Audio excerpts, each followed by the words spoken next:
Hello, good morning to everyone. Welcome to Sarit classes. Now we are going to increase our pace of geomorphology lectures, right?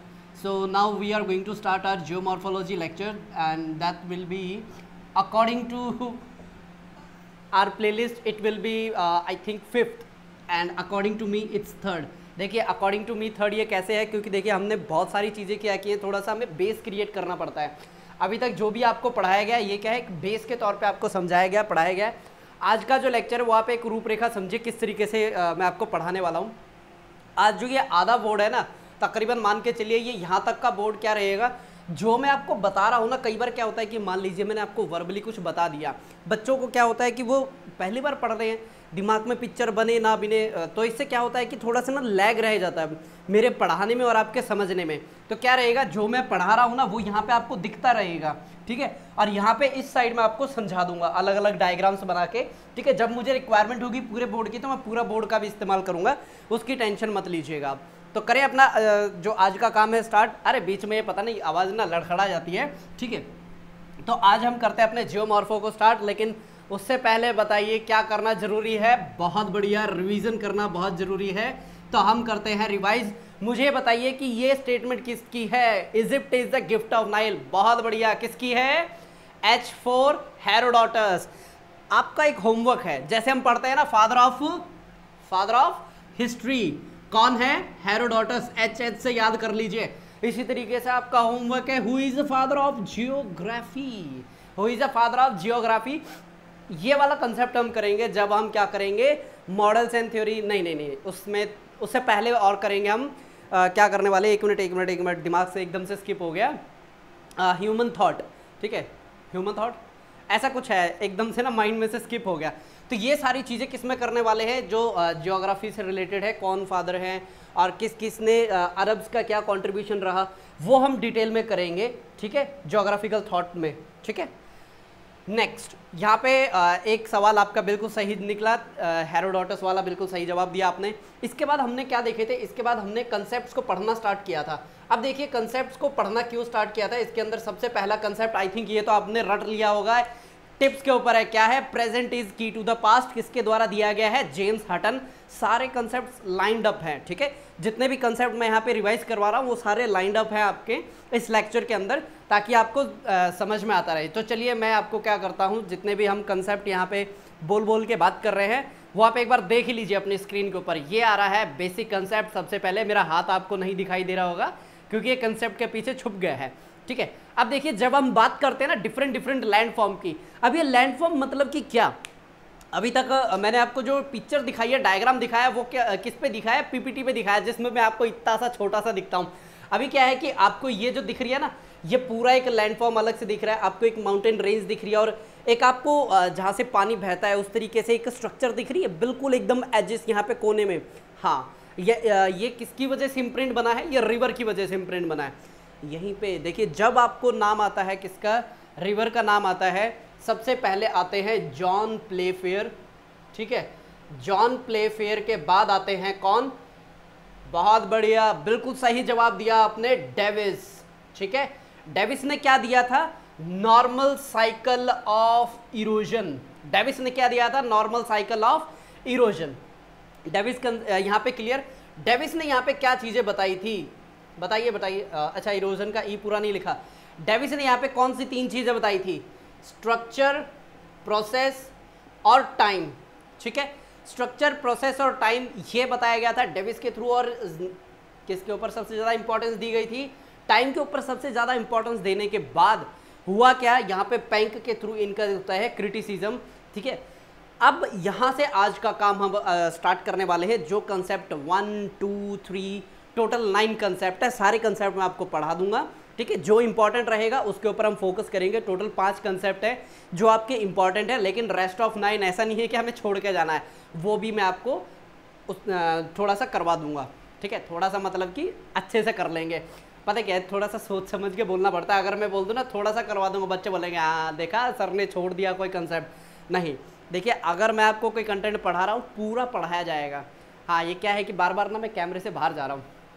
तो यहाँ पे पैंक ने क्या criticise किया कि जो आपकी अर्थ क्रस्ट है उसको स्टेबल होने में मिलियंस ऑफ ईयर लगते हैं।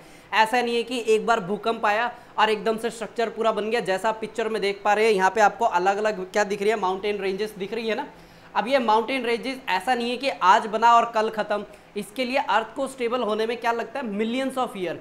और अर्थ कभी भी स्टेबल नहीं होती है क्योंकि उसके नीचे कन्वेक्शनल साइकिल चल रहे हैं। जब प्लेट टेक्टोनिक थ्योरी पढ़ाएंगे उसके अंदर बहुत डिटेल में आपको बता दूंगा मैं, ठीक है। यहाँ पे क्लियर।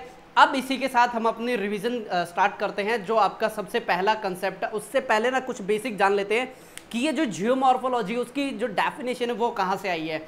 जियोमॉर्फोलॉजी की डेफिनेशन आई है 1939 में, जिसमें क्या बोला गया है, description and interpretation of earth, ठीक है, description and interpretation of earth. और वो भी किसका, रिलीफ फीचर। यहाँ पे रिलीफ वर्ड समझना बहुत जरूरी है। कौन सा वर्ड समझना बहुत जरूरी है, रिलीफ। देखिए रिलीफ बेसिकली होता क्या है, देखिए ये क्या है, एक पहाड़ है, ठीक है, let me consider it as a mountain. और ये भी क्या है, एक माउंटेन। ये टिप और ये जो वैली है उसकी, ठीक है, उसके बीच का जो गैप है उसको क्या बोला जाता है, रिलीफ बोला जाता है। क्या बोला जाता है उसको, रिलीफ। अरे देखिए जैसे ये आपका एक प्लेन है, प्लेन नहीं, जब आपके माउंटेन, जब आपकी जो लैंड है वो क्या होती है, फोल्ड होती है, उसमें से ये वाला पार्ट ना कुछ किलोमीटर ऊपर उठ जाता है।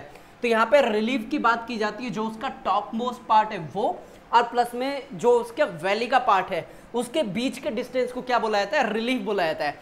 ऐसे ही एक डिप भी होता है, ठीक है, डिप होता है। यहाँ से किस एंगल से जो ये आपके पूरा पहाड़ ऊपर आना, ये एंगल क्या बन रहा है टॉप के ऊपर, ये क्या कहलाता है, डिप कहलाता है, ठीक है। ये सिंपल से कंसेप्ट क्लियर हो गए। रिलीफ क्या हुआ, क्योंकि ये बहुत ही ना माइनर कंसेप्ट है।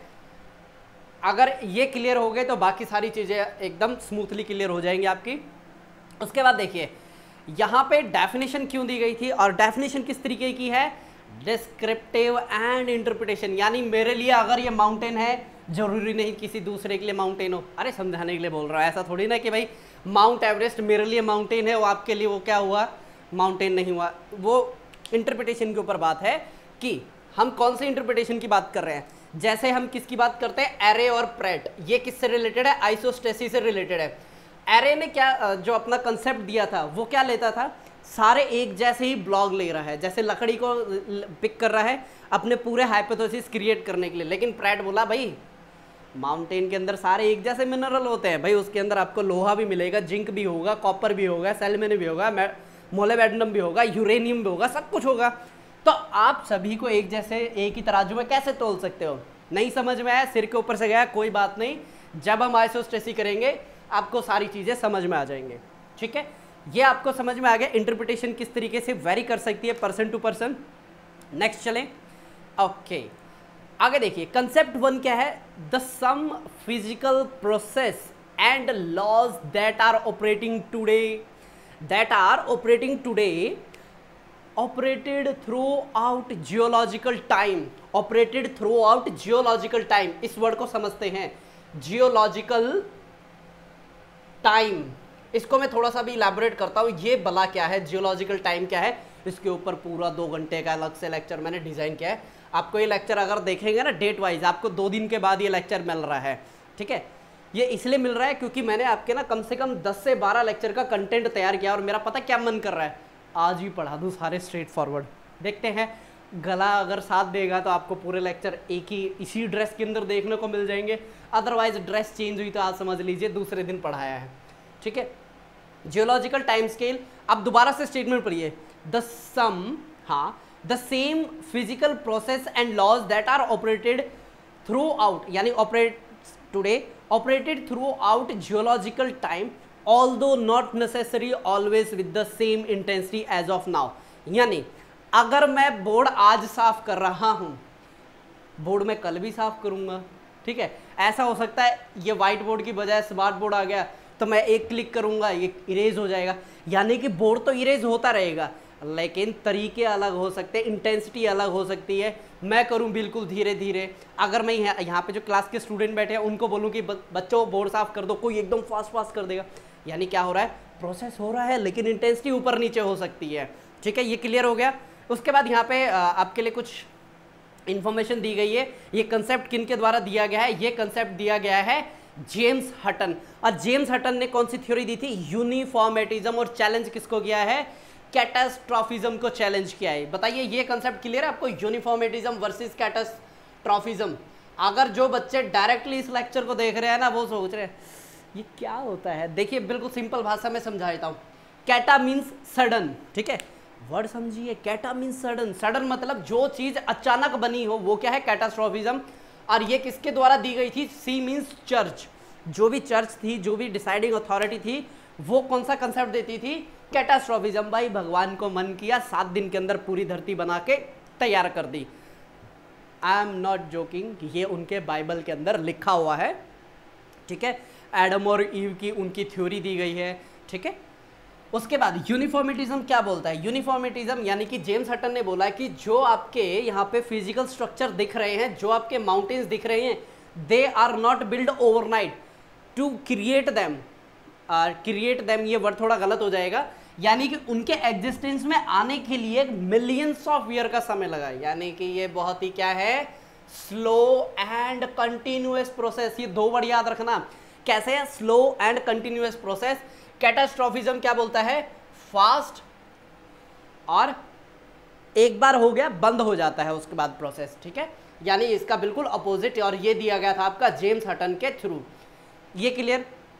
अब यहाँ पे चार्ल्स लाइली की क्या कंट्रीब्यूशन थी, मैंने आपको मार्किंग ऑलरेडी करवा दी है। ये आपका पहला पेज नंबर आई थिंक 5 के ऊपर आपको मिलेगा, ठीक है। मार्किंग मैंने करवा दिया। अगर नहीं आपको मिल रहा, आई बटन पे आई थिंक मैं पूरी जो प्लेलिस्ट है ना वो मैं डाल ही देता हूँ, ताकि आप उसके अंदर लेक्चर्स को फाइंड आउट कर लें। ये जो इंट्रोडक्टरी पार्ट था ना,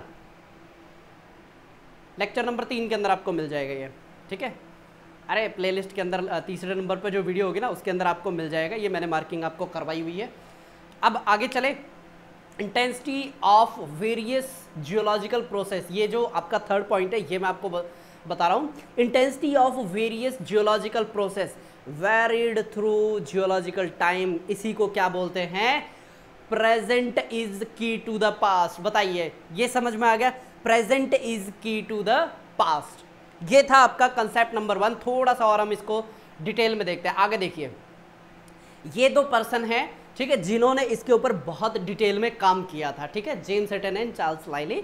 नेक्स्ट, अब आपको ना कुछ बेसिक एग्जांपल्स मैं यहाँ पे शेयर करने वाला हूँ, लेकिन उसके लिए मैं अभी क्या होऊंगा? गायब होऊंगा ऐसे चुटकी बजाते ही, ठीक है। इसमें होगा क्या? ये जो स्क्रीन है ना, ये जो आपको मैं इमेज शो कर रहा हूँ, मेरे को भी कवर कर लेगी, ताकि ये लिखा हुआ आप अच्छे से पढ़ पाए। ये लीजिए, आप इसको एकदम बेहतरीन तरीके से देख पा रहे हैं।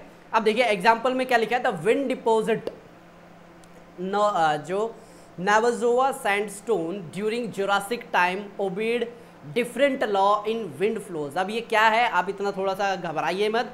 तीसरा देखिए, कास्ट टोपोग्राफी, फिर है वोल्केनिज्म, ठीक है। इसको क्या करते हैं हम बहुत ही डिटेल में देखेंगे। कास्ट टोपोग्राफी, इसके लिए जो साइड में आपको ये दिख रही है ब्लू ब्लू सी एक पिक्चर, इसको थोड़ा ध्यान से देखिएगा। अब मैं ये डायग्राम क्या कर देता हूँ, एकदम फोकस में कर देता हूँ, ताकि इसको आप थोड़ा सा और ध्यान से समझ पाए।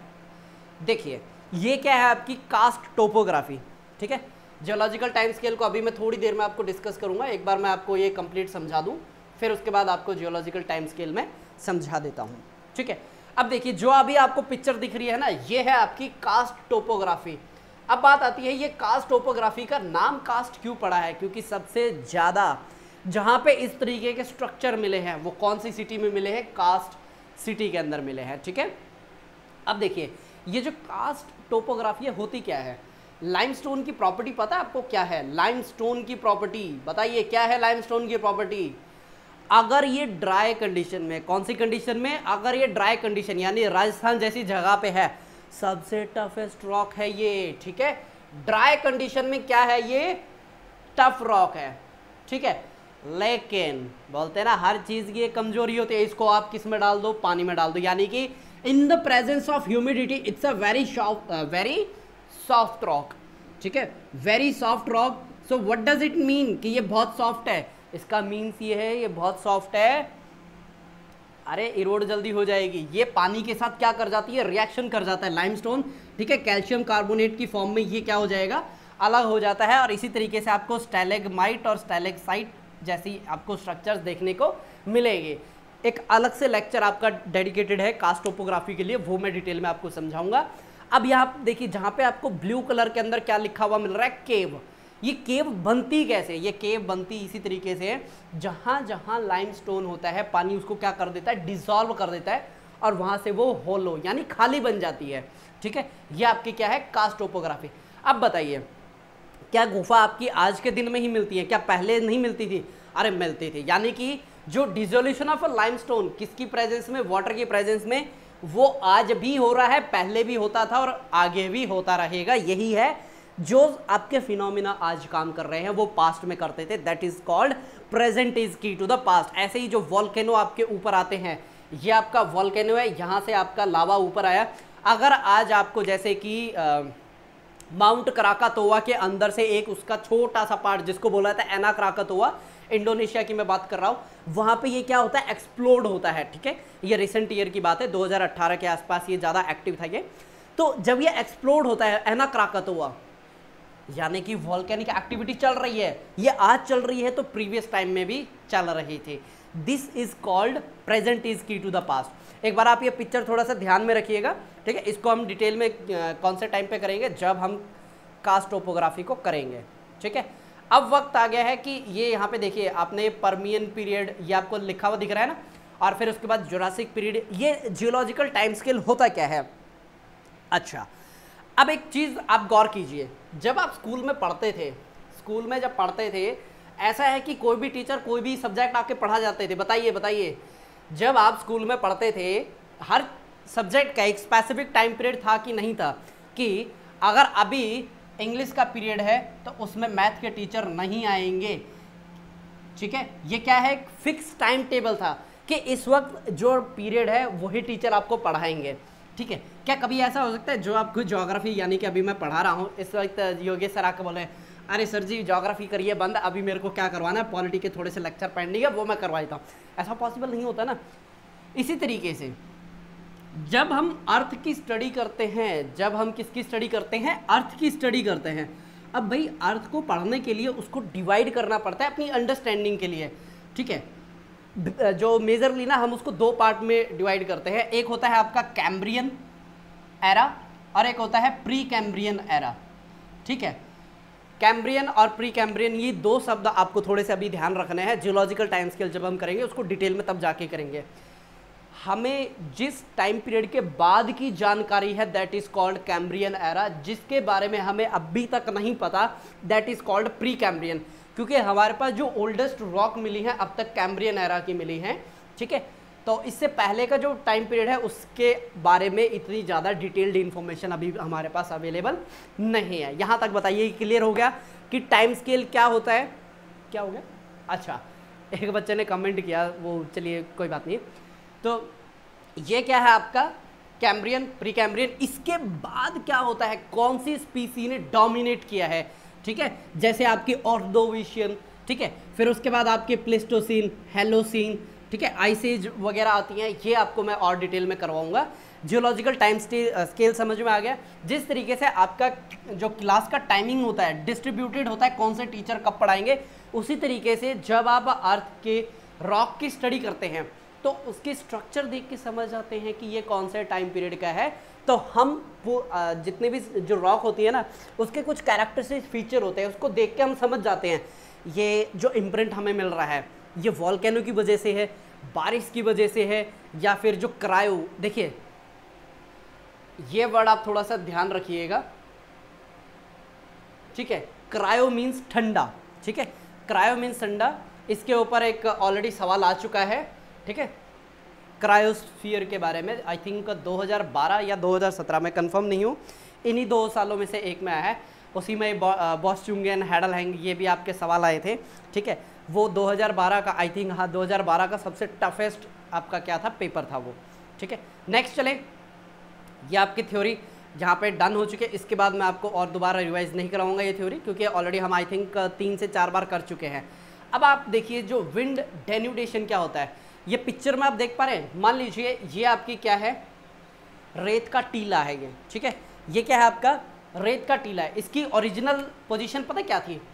ओरिजिनल पोजीशन ये थी। ठीक है, अब ये ओरिजिनल पोजीशन चेंज कैसी हुई ये थोड़ा देखिए। यहाँ से क्या हुआ, विंड इसके साथ क्या होती है, आके टकराती है, ठीक है। विंड अपने साथ क्या करेगी, कुछ जो पार्टिकल्स है ना अपने साथ कैरी करके लेके चलती है, ये विंड की टेंडेंसी है। और सबसे ज़्यादा स्ट्रेंथ विंड के पास किस हाइट तक रहती है, वो है आपका 3 फीट, यानी आप इसको 1 मीटर भी बोल सकते हैं, ठीक है। जो 1 मीटर की हाइट है ना, वहाँ पे क्या मिलेंगे आपको, ज़्यादा सैंड के पार्टिकल मिलते हैं, ठीक है। अगर आप देखेंगे ना, आपके मोस्ट ऑफ जो एक गला वाला पार्ट होता है ना, जो आपकी नेक होती है, ठीक है, यहाँ पे जब भी आप मार्केट में घूम के आते तो घर पे आके ना आप एक बार अपनी जो नेक है उसके ऊपर इस तरीके से कीजिए, आपको कुछ बारीक बारीक पार्टिकल मिलते हैं, ठीक है। यानी कि जो मैक्सिमम जो बड़े पार्टिकल है जो विंड अपने साथ कैरी कर सकती है वो है 3 फीट के आसपास, उसके ऊपर भी कैरी करती है, ठीक है, लेकिन वहाँ पे साइज बहुत स्मॉल हो जाता है, ठीक है। जो सैंड के पार्टिकल हैं उनका साइज बहुत स्मॉल हो जाता है। अब यहाँ पे देखिए, हवा चल रही थी, पीछे कहीं से वो क्या लेके आई है, कुछ पार्टिकल, और यहाँ से भी क्या करेगी, वो पार्टिकल पिक करेगी, यहाँ पे पार्टिकल पिक करते करते अब देखिए यहाँ पे क्या हुआ, खत्म हो गया इसका टिप। जैसे आपको यहाँ पे पिक्चर में दिख रहा है, वो क्या करेगी, थोड़ा सा आगे क्या करेगी, यहाँ पे डिपॉजिट करना स्टार्ट कर देगी, ठीक है। ये यहाँ पे डिपॉजिट करना स्टार्ट कर देगी। इसलिए बोला जाता है जो सैंड ड्यून्स है, जो रेगिस्तान है, वहाँ पे कभी भी आप ना लैंडमार्क नहीं कर सकते कि मुझे अगर मैं रेगिस्तान में जा रहा हूँ, यहाँ से लेफ्ट टर्न लेना है, यहाँ पे एक जो रेत का टीला है, इसको मैंने क्या बना दिया अपना लैंडमार्क, क्योंकि ये विदिन 24 के जो आवर्स होते हैं ना उसके अंदर बनते हैं और ख़त्म भी हो जाते हैं, ठीक है। अब वहाँ पे इतनी तेज़ हवाएं क्यों चलती हैं, ठीक है। अब यहाँ पे आपने एक चीज़ गौर करिए कि रेगिस्तान में इतनी तेज़ हवाएं क्यों चलती हैं, उनके पास इतनी पावर कहाँ से आती है, ठीक है। वो कौन से टॉपिक में करेंगे, क्लाइमेटोलॉजी में करेंगे, जब हम विंड वाला पार्ट करेंगे। यहाँ तक बताइए, ये जो हवा है किस तरीके से पूरे रेत के टीले को इसकी जगह से उस दूसरी जगह पे शिफ्ट कर दी थी, समझ में आ गया, ठीक है। कोई भी डाउट है, कोई दिक्कत नहीं है, ये कम से कम 2 से 3 बार और आगे आएगा ये। नेक्स्ट सेकंड कंसेप्ट क्या होता है, geological structure is dominate control factor in evolution of landform and it reflect in them.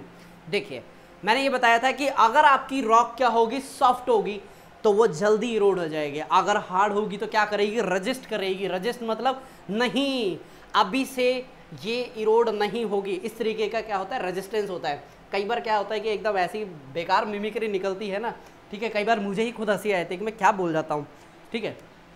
आप कुछ बच्चे में बोल रहे हो कि सर एडिट कर दिया करो, बेटा अगर जैसे ही मैंने अपना जो बोलते हैं ना कि माउस का जो यहाँ पे ट्रिम के लिए यहाँ पे डाला मैंने, बेटा 6 घंटे लग जाते हैं उसको पूरा रेंडरिंग होने में, एक लेक्चर को रेंडरिंग होने में कम से कम 6 घंटे, ठीक है। तो मैं नहीं चाहता कि आपको लेक्चर्स डिले मिले, जैसा चल रहा है कोई बात नहीं। अगर भाई यहाँ पे अगर आप ऑफलाइन मेरे से पढ़ रहे होते हैं, वहाँ पे उस टाइम में कुछ बोलता कुछ समझाता, तो ऐसा थोड़ी ना, अरे बच्चों रुको, मैं आप ना थोड़े से अपने दिमाग पे ब्रेक लगाइए, मैं इसको ट्रिम कर लेता हूँ, ऐसा थोड़ी ना होता है। तो मैंने क्या सोचा है कि जैसा चल रहा है बिल्कुल एग्जैक्ट आपको ऐसा ही मिलना चाहिए, नहीं तो फिर पता क्या होता है, मैंने बीच में उसको पार्ट कट कर दिया तो कई बच्चों के दिमाग में पता क्या आएगा, ये पार्ट कट क्यों किया, इसके बीच में क्या मिसिंग है। तो ऐसा लगता है कि लेक्चर ना आधा अधूरा करवाया, इसलिए कोई कटिंग नहीं, कोई ट्रिमिंग नहीं, जैसा पढ़ाया जा रहा है, जैसा मैं बोल रहा हूँ वो आपको टू द पॉइंट आपको मिलेगा। अब देखिए कंसेप्ट सेकंड, ये क्या है, आपकी एक रॉक है, ठीक है। अब मैं यहाँ पे आपको समझाने के लिए क्या लेके चलता हूँ, ये मैंने क्या बना दिया, एक रॉक का टुकड़ा बना दिया, और इसके अंदर हार्ड और सॉफ्ट को दर्शाने के लिए जो सॉफ्ट होगा वो होगा आपका ब्लू कलर से, ये आपका क्या है, सॉफ्ट पार्ट है, ठीक है। ये क्या होगा आपका सॉफ्ट पार्ट, और ये दूसरा क्या है आपका हार्ड पार्ट है। अब मुझे ये बताइए, जो हार्ड पार्ट है वो क्या शो करेगा, रेजिस्टेंस शो करेगा। क्या शो करेगा, रेजिस्टेंस शो करेगा। अब मैं थोड़ी देर के लिए गायब हो जाता हूँ, आपको मेरे सिर्फ हाथ दिखाई देंगे और मेरी परछाई भी आपको दिखाई दे जाएगी। अब क्या होगा, यहाँ से रिवर बह के आनी स्टार्ट होगी, ठीक है। अब यहाँ से रिवर बह के आ रही है, ये किसका साइन मैंने बनाया, रिवर का साइन बनाया। अब रिवर क्या करेगी, इसको इरोड कर देगी, ये वाला जो पार्ट है ना इसको इरोड कर देगी, ठीक है। इस वाले पार्ट को भी इरोड करेगी, और ये वाला पार्ट भी रिवर क्या कर देगी, इरोड कर देगी। मैं इसको मिट्टी मान के चल रहा हूँ, ठीक है। ये मिट्टी के अंदर कुछ क्या कहें, छोटे छोटे जो बोलते हैं ना कि रॉक के पीसीज हैं, ये उनको दर्शाया गया। अब ये क्या है, ये सॉफ्ट रॉक है, ठीक है। ये क्या है, सॉफ्ट रॉक है, तो सॉफ्ट रॉक है तो ये भी तो क्या होगी, इरोड होगी ना। अब हार्ड रॉक है, इतनी भी हार्ड नहीं है कि भाई इसको इरोड ही ना किया जाए, over the period of time ये भी इरोड होगी। तो स्ट्रक्चर देखिए किस तरीके का बनेगा, ये हार्ड रॉक है, कुछ इस तरीके की स्ट्रक्चर बन जाएगी इसकी, लेकिन जो सॉफ्ट रॉक है वो इरोड होगी ज़्यादा। इसी वजह से आपको कहीं पे देखने को मिलेगा एकदम पेनिप्लेन टाइप की स्ट्रक्चर मिलेगी और कहीं पे आपको मोनोनॉक जैसी स्ट्रक्चर मिलेगी। अब ये पेनिप्लेन और मोनोनॉक क्या होते हैं, जब हम डेविस और पैंक करेंगे डिटेल में मैं आपको समझाऊंगा, ठीक है। फिर उसकी वजह से क्या होता है, आपको वर्ल्ड में कहीं पे एकदम शार्प एजेस के माउंटेन मिलेंगे, कहीं पे आपको डोम शेप के मिलेंगे। उनके पीछे का रीज़न क्या है, वाटरफॉल क्यों बनते हैं, अलग अलग लैंडफॉर्म क्यों बनते हैं, रीज़न ये है क्योंकि एक होती है सॉफ्ट रॉक, एक होती है हार्ड रॉक। हार्ड रॉक क्या करेगी, रेजिस्टेंस शो करेगी, सॉफ्ट जो आपकी सॉफ्ट रॉक है वो क्या करेगी, अरे भाई कर लो, ठीक है, मतलब कि कोई रेजिस्टेंस शो नहीं करेगी। यहाँ पे कर लो का मतलब ये है इरोड करना है, आप इस रॉक के पार्टिकल को कर लीजिए, यानी पूरा एक ब्लॉक है यहाँ पे, ठीक है। आपको भले ही यहाँ पे छोटे छोटे ये ब्लॉक दिख रहे हैं ना, ये कई बार साइज में ना किलोमीटर से भी बड़े होते हैं, ठीक है, लेंथ ब्रेथ और हाइट के मामले में, ठीक है। जैसे आज की डेट में आपने अरावली का नाम जरूर सुना होगा, आपने अरावली का नाम जरूर सुना होगा, क्योंकि भाई जो अभी राष्ट्रपति भवन है जहाँ पे अरावली हिल खत्म होती है ना, वहाँ पे आपका राष्ट्रपति भवन बनाया गया है।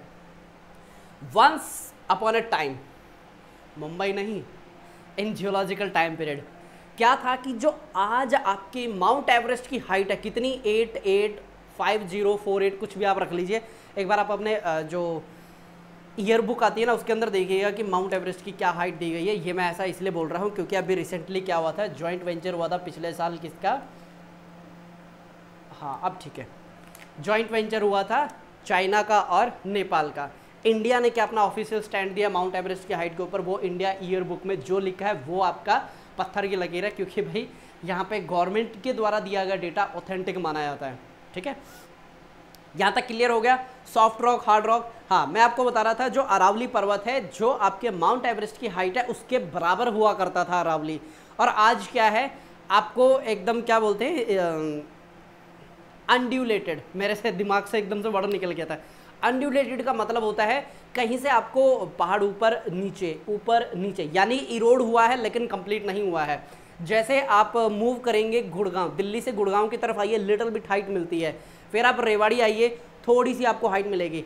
जैसे जैसे आप जयपुर पहुंचेंगे ना, जयपुर में इस तरीके की हाइट हो जाएगी, ठीक है। ये आपका है दिल्ली, यहाँ पे आ जाएगा आपका गुड़गांव, ये आ जाता है आपका रेवाड़ी, ये आ जाता है आपका जयपुर, और थोड़ा अगर आप जाएंगे आपका आ जाता है माउंट आबू, यानी कि जो कि तकरीबन 1 किलोमीटर ऊंचा है, ठीक है। तो ये जो अभी भी अगर आपको माउंट आबू देखने को मिलता है इतने सालों के बाद, इरोड डेन्यूडेशन की पूरी प्रोसेस झेलने के बाद, यानी कि क्या शो करता है, माउंट आबू के अंदर जो भी आपके मटेरियल्स हैं, यानी कि जो उसके स्ट्रक्चर है, जो उसके मॉलिक्यूल्स है, कैसे हैं, टफ है यानी रेजिस्टेंस है, इसलिए आज की डेट में आपको वो दिखाई देते हैं। बताइए, ये सिंपल सा कंसेप्ट, ये कंसेप्ट नंबर 2 है, ठीक है। बाकी जो जो आपको इसके अंदर दिख रहा है, जैसे structural feature of rock are much older than geomorphic, ये एक बार थोड़ा सा आप देख लीजिएगा, समझ लीजिएगा, ठीक है। मुझे नीचे कमेंट में जरूर बताइए कि ये वाला कंसेप्ट कैसा लगा आपको, कि साथ के साथ मैं बोर्ड पे भी समझा रहा हूँ। अरे चिंता मत कीजिए, जब मुझे पूरे बोर्ड की रिक्वायरमेंट पड़ेगी ना, ये देखिए एक क्लिक में, एक ऐसा क्लिक होगा, ये लीजिए पूरा बोर्ड हाजिर है, ये बोर्ड गया, बोर्ड आ गया, बोर्ड गया, ठीक है। तो इस तरीके से करते रहेंगे, कोई बात नहीं। अभी डिजिटल बोर्ड अगर मैं लगवाता ना 2 से 2.5 लाख का खर्चा आता, फिर उसके बाद अलग से उसके और सेटअप वगैरह, मैं क्या काय को इतना खर्चा करना जब ये इतनी बढ़िया सुविधा अवेलेबल है कि नहीं। चलिए नेक्स्ट जो हमारा कंसेप्ट है, इसको थोड़ा सा अगर आप यहाँ पे देखेंगे, ये अलग अलग लैंडफॉर्म की क्या है आपको स्ट्रक्चर दिखाए गए हैं, ठीक है। किसी में आपको अरेंजमेंट ऑफ मॉलिक्यूल ऐसी मिलेगी, किसी में आपको अरेंजमेंट ऑफ मॉलिक्यूल इस तरीके से मिलेगी, किसी में आपको अरेंजमेंट ऑफ मॉलिक्यूल इस तरीके से, यानी कि एक ये हो गया और फिर ये दूसरा हो गया, या इसको बोला जाता है पैरेलल अरेंजमेंट ऑफ मॉलिक्यूल, ठीक है। ये कुछ इस तरीके से आपको मिलेगा। तो अलग अलग क्या होती है लैंडफॉर्म, उनके अलग अलग आपको स्ट्रक्चर मिलेंगे। कुछ ये भी मिल सकते हैं कॉम्पैक्ट जिसको बोलते हैं ना, कुछ इस तरीके की स्ट्रक्चर भी आपको मिल सकती हैं, ठीक है। ये इतना डिटेल में हमें पढ़ने की ज़रूरत नहीं है, बस इतना ही आपको पता होना चाहिए कि जो आपकी सॉफ्ट रॉक है और हार्ड रॉक है क्या आपके इम्पोर्टेंस क्रिएट करती हैं। ये मैं इतनी डिटेल में पता क्यों करवा रहा हूँ, डेविस और पैंक सिर के ऊपर से निकल जाएगा, इसलिए इतनी डिटेल में करवा रहा हूँ, ठीक है। नेक्स्ट करें, ये एक बार आप अगर चाहे तो पॉज करके इनको थोड़ा ध्यान से देख लीजिएगा। ये लीजिए, मैं इसकी क्या करता हूँ, थोड़ा सा साइज़ इंक्रीज़ कर देता हूँ ताकि आप इसको थोड़ा सा और बेहतर तरीके से देख पाएँ, ठीक है। ये देख लीजिए कहाँ पे आपको कॉन्वेक्स स्लोप दिख रहा है, ये तीसरे नंबर के जो आपको डायग्राम दिख रहा है ना, वो मैं अभी रीड आउट कर रहा हूँ। सबसे ऊपर लिखा हुआ लैंडफॉर्म, फिर उसके नेक्स्ट जो पार्ट है वहाँ पे लिखा हुआ इंटरनल स्ट्रक्चर। वैसे भी मैं कैमरे में हूँ नहीं तो आपको माइट भी दिखाई ना दे, ठीक है। तो यहाँ पे देखिए जो आपका इस तरफ वाला जो पार्ट है वो क्या है, लैंडफॉर्म, ठीक है, और जो उसके नेक्स्ट वाला पार्ट है वो क्या है आपका इंटरनल स्ट्रक्चर। और इसके अंदर देखिए आप जैसे थर्ड नंबर पे आपको क्या मिलेगा, कॉन्वेक्स लोब, ठीक है, उसको देखते जाइए। यहाँ पे चाहे तो आप इसको पॉज करके थोड़ा सा देख लीजिए कि किस तरीके से स्ट्रक्चर आपको देखने को मिलते हैं। आगे बढ़ते हैं हम अपने नेक्स्ट जो कंसेप्ट है उसको थोड़ा सा और बेहतर करते हैं। चलिए, अरे मैं ये देख रहा था कि कितना बोर्ड पीछे से दिखाई दे रहा है। नेक्स्ट, ये स्ट्रक्चर आपकी सेल्फ स्टडी के लिए मैं इसको क्या कर देता हूँ, पूरी स्क्रीन के ऊपर बढ़ा देता हूँ। अब आप देखिए यहाँ पे आपको क्या दिख रहे हैं, रिज दिख रहे हैं, ठीक है, क्या दिखाई दे रहे हैं आपको, ध्यान से देखिए, आपको रिज दिखाई दिए, फिर उसके बाद आपको वैलीज दिखाई दी, फिर उसके बाद आपको लाइमस्टोन लिखा हुआ दिख रहा है। ये देखिए यहाँ पे अगर आप देखेंगे, हाँ ये माउस का कर्सर आज पिक नहीं करेगा क्योंकि ये इमेज लगाई हुई है मैंने यहाँ पे, ठीक है। तो यहाँ पे देखिए माउंटेन्स लिखे हुए दिख रहे हैं, फिर उसके बाद आपको रिज, वैली, फिर उसके बाद शेल, ये क्या होते हैं बताएंगे आपको, ठीक है। अभी जैसे अमेरिका ने क्या निकाला है, शेल ऑयल निकाला है। उसके बाद क्या पूरी जियोपॉलिटिक्स ऑयल के नाम के ऊपर चल रही है, ठीक है। नाम लिया जाता है कि हम डेमोक्रेसी लगाना चाहते हैं, इस्टेब्लिश करना चाहते हैं, लेकिन वो डेमोक्रेसी नहीं है, वहाँ पे क्या है, संप्रभुता चाहते हैं वो उस पूरे एरिया के अंदर। क्योंकि जो रिमलैंड एंड हार्टलैंड थ्योरी है वो क्या बोलती है, those who able to control Afghanistan can able to control India, who can control India can control Indian Ocean, यानी कि IOR, who can control Indian Ocean can control world trade, ठीक है, who can control world trade can control world, यानी कि world power बनने की उसके पास क्या होती है, मादा होता है, हिम्मत होती है, वगैरह वगैरह, ठीक है।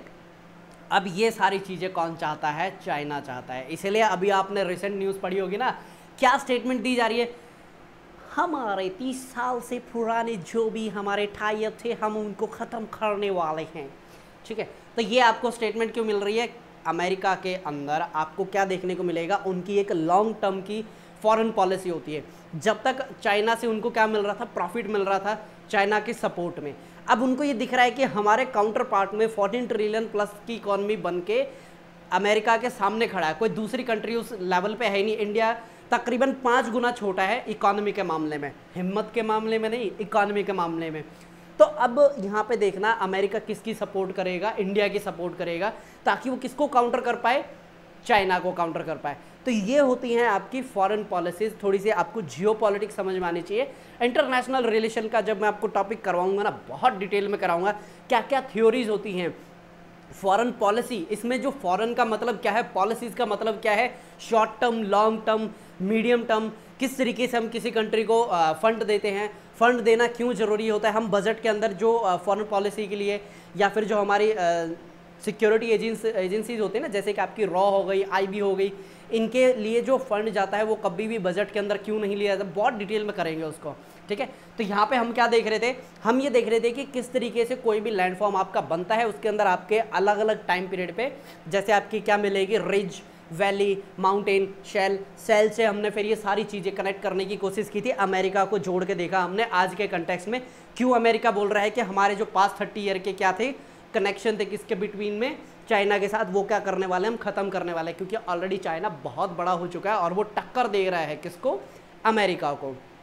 और चाइना बैकएंड में अपने क्या कर रहा है, नेवल वॉरशिप क्रिएट कर रहा है। अब ये नेवल वॉरशिप क्या होता है, ये एक पूरा ना बड़ा सा फ्लीट होता है जिसके अंदर एक ऐसा जहाज होता है। अब मुझे ये समझ में नहीं आ रहा कि मैं इधर जाऊँ या उधर जाऊँ, इधर ही आना बेटर है।